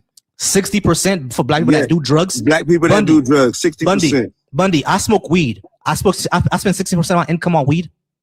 You probably do. I live in a fucking house. How am I paying my rent? So what? Yeah. This is why I say you're stupid, bro. So what? This is why I said that you're stupid. No, you're stupid. You're stupid. Hold on. No. You're dumb. You're dumb. This is stupid. This is extremely stupid. You're just making shit up at this point, bro. This is extremely stupid. This is extremely fucking stupid. My bad. I didn't let you get in on that trill, but this is stupid. He literally said that black people who do drugs spend 60% of their income on drugs. I mean, that's what it's like. Wait, but black people no. The average person, the average adult makes around $50,000 a year. So they spend $25,000 a year on weed. That doesn't even sound right. Like that doesn't make any sense. Like then the black homeless rate would be like through the roof. I mean, like it's the whole thing about people. I gotta get out of here. Is always about their personal experience. They don't trust anything other than that. But like, wait, okay, but that's your personal experience, and it's like I'm finding out that people literally have, I think, developmental deficiencies to where they can't understand certain concepts, like empathy, like they physically can't understand empathy, because empathy allows you to understand that, oh, well, my experience isn't other people's experience. You know, yeah, I may experience people who, don't spend their money right, but other people do have experiences of people spending their money right, but they can't understand that because I don't know if it's their development or what, but they just don't have the ability to understand that concept. And I think that's a huge problem that we're having. Yeah, man, I'm gonna go ahead and get out of here. This is. I'm getting a headache, man. This is insanely crazy. This is insanely crazy. The man said I spend 60% of my income on weed. How the hell am I gonna pay my rent, bro? How would I pay my rent if I spend 60% of my money on drugs? This is insane. This is insanity, bro. And this is the one that said that he's gonna go ahead and come debate me. All right, so for everybody who's my bad, I got another thing by another person. I don't know why he's paying me for, but a striker says black teen was shot by another black teen in Memphis and no outrage. Yeah, I'm pretty sure that his family and the community that where he died were outraged. Thank you for paying me $5 to say something vaguely racist, I guess. I don't know, but go ahead and thanks for that. But let's see. All right, y'all, I'm gonna go ahead and get out of here. Who was that person? Person 64. I'm gonna get out of here. I'll be on tomorrow because I've been on for 2 hours and I got other shit to do. This is insane. So for everybody who was watching me on YouTube, who wanted to come debate, call me stupid or whatever, none of y'all could stand up to anything that I said.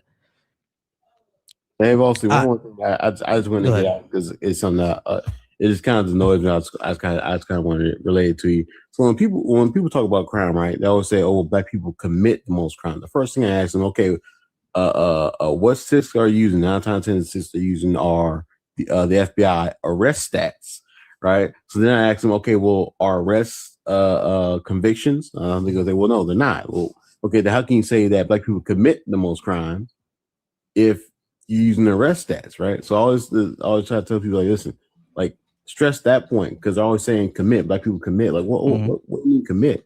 Right? You gotta bring doubt on the numbers because numbers are doubtful. Because because we're over policed, white people are under policed, and we're overcharged, white people are undercharged. We're 50% of the exoneration. So if you really add all that stuff up, all those questions, all those errors in the data, we really kind of even out. It's nowhere near as high as they say it is.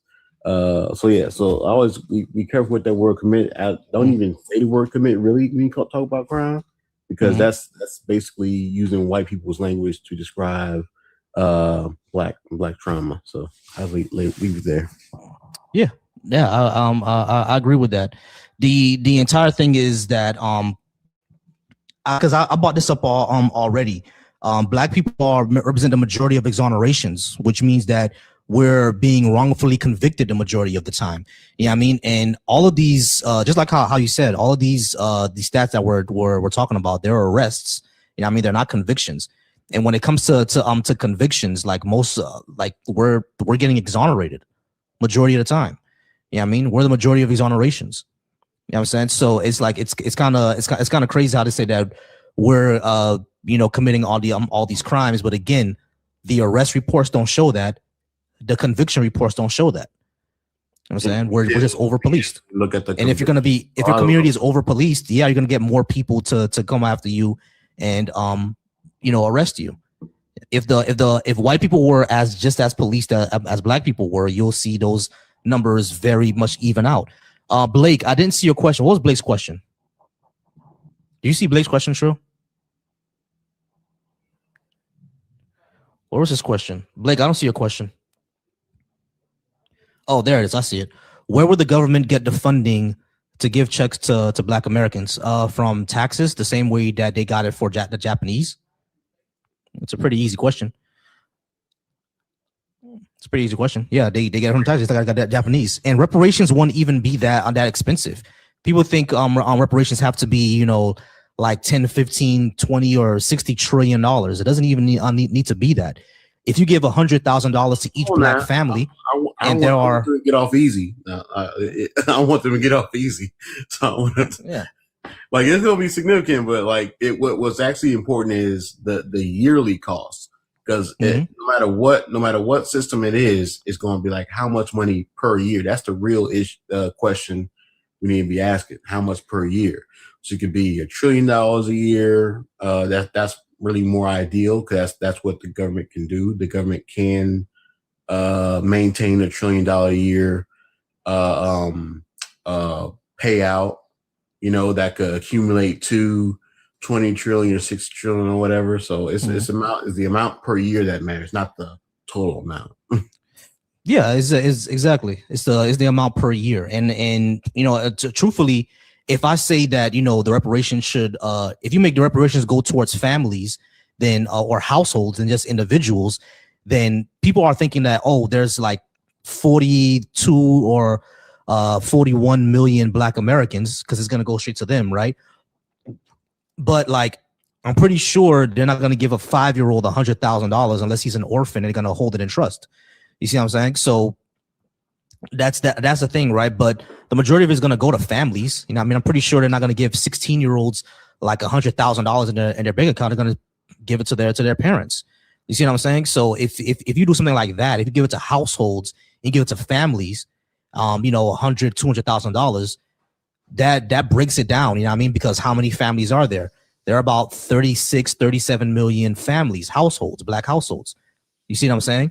If you do it like that, then reparations goes from like 60 trillion somewhere to around maybe around like 5 to 10.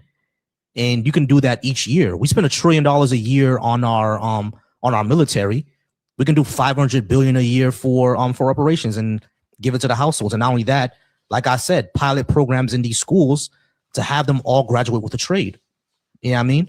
And those 17, 18-year-olds who are graduating from poor areas in like Chicago or East St. Louis somewhere with a trade, they'd be like, I'm go ahead and work for the electric company.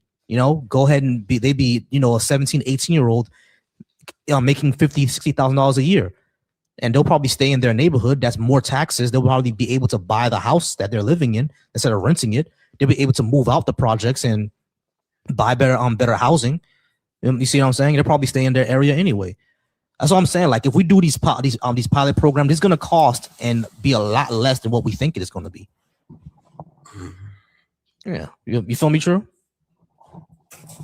Oh yeah, and it's also a net benefit to the economy. Again, not only will we create our own business, we'll also support other people's businesses. And I want to say, people always wonder, oh man, where are we going to get the taxes from? I mean, where are we going to get taxes from? Well, there's a lot of businesses, old businesses that still exist from that time. Like say Aetna, I think like an insurance company, JP Morgan, also from that time. Like, these are old businesses that, Citibank, that all have been around. These companies have been around for decades. They already need to lose their power anyway because they're way too big. They control way too many resources. So a great way to bring them down is to, extract their wealth. And what better way than to extract their wealth from their cold, dead hands and, and give it to Black Americans who basically suffered from their cruelty. Exactly. And also this idea, and we don't need to, and people are like, oh yeah, but then they'll leave. Okay, leave. I mean, like people think that we need these billionaires. We don't. I mean, that's all other. We don't need billionaires. We could seize their assets. We don't need billionaires. Yeah. But Tracy over in my YouTube comments says that I don't mind getting money, but that will make America less racist. True, it won't make America less racist, but yeah. That'll allow Black people to build institutions and build a market separate from and not need to depend on white America. It will definitely mean that Black people won't need to depend on white America, because even if we do it in my idea, where it's $500 billion a year to a certain amount of families until reparations are all paid out, that's going to let's say that you're part of the family where you're going to get it in the fifth year reparations. The fact that in that first year, a lot of the kids from that high school graduated, and now they live in your community, and now they're electricians or plumbers or truck drivers or LPNs or software engineers and stuff like that. You're going to see in your community within that 5 years, more mortgages, more businesses, better infrastructure within that 5 years. So even while you're waiting for that money to come, you're going to get the benefit. And then when it finally comes, you can go ahead and join in and create those businesses and everything like that. You see what I'm saying? So like, even if we do it the way that that I say, you're still going to see the benefit, even if it's 5 years later. You're not going to have to depend on you're not going to have to depend on white America to live. I do agree with you though, Tracy. It won't make America less racist, but we can build institutions separate from the dominant community. Yeah, we won't have to depend on them. Agree with you. Here's the thing, well, no one's concerned about making white people less racist. I mean, that's not the goal of reparations.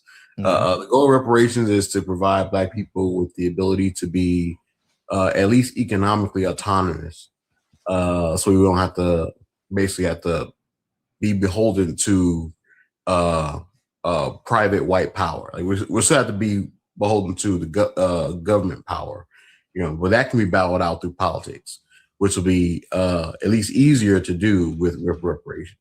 But ultimately, making white people less racist is a fool's errand. Like it's pointless. No one's concerned about that, and also no one cared about Black people when white people were making all these decisions that hurt us. Again, we're talking about slavery and accrued disadvantage. I always ask people, okay, when did the harm against Black people stop? And so, slavery just so long ago, like 100 years ago. Okay. But what happened after slavery? Reconstruction. Okay. What happened after Reconstruction? Jim Crow. Okay. What happened after Jim Crow? Civil rights. Okay. Well, you keep going. It's like, so when did America stop harming Black people? They can't name a time. Yeah. And every time they try to attempt, the 80s. The 80s, like when the crack epidemic happened. Okay, you right about that. Okay, then how about the 90s? Then the crime bill. Okay, dang, you right about that. Okay, 2000. Yeah, 2000. I mean George Bush when was it? It was that flood. I'm sorry, in Louisiana. Katrina, like Katrina. Okay, dang, you got me there. Okay. How about during Obama? That Obama's the part. Yeah. Okay. You mean like when Obama was president and they were like making the dolls that were of Obama being strange fruited, right? Like yeah, exactly. Oh, Trump, it had to be Trump. Oh, Trump. Like they keep trying to find a place where America stopped harming black people. They can't find one. You know what I mean? But I'm the bad guy for pointing it out. Okay. Exactly. All right, yeah, I'm gonna go ahead and get out of here. Churl, I appreciate you. Gonna go ahead and end it now, but I appreciate you being up. All right, bro. All right, bro. Hey, Mike, I'm gonna go ahead and get out of here, man, because I'm go ahead and join me tomorrow. Just follow me, join me tomorrow because I'm gonna get out. I've been on for 2.5 hours and my mouth hurts. Pause. But all right, y'all, I'm gonna go ahead and get out of here. I do appreciate y'all for being here. For everybody who was in my same time. For everybody who was in my what was they called again? For everybody who was in my comment section, if you want to go ahead and come on and debate me, go ahead and come on next time. I'll be here tomorrow, same topic. I'll do the same topic tomorrow, all right? And I'll debate anybody on this. Shout out to Coco. I'm gonna reach out to Coco and see if we can do it then, all right? And I'm going to go ahead and get out of here this time. Y'all are wonderful. I appreciate you all. Remember, y'all, to always be soft. That means to be secure, affectionate, wise, flexible, and thoughtful. Everybody out there, be soft. And I appreciate y'all. Mike, come back tomorrow around 7 p.m. I will be back on. All right. Appreciate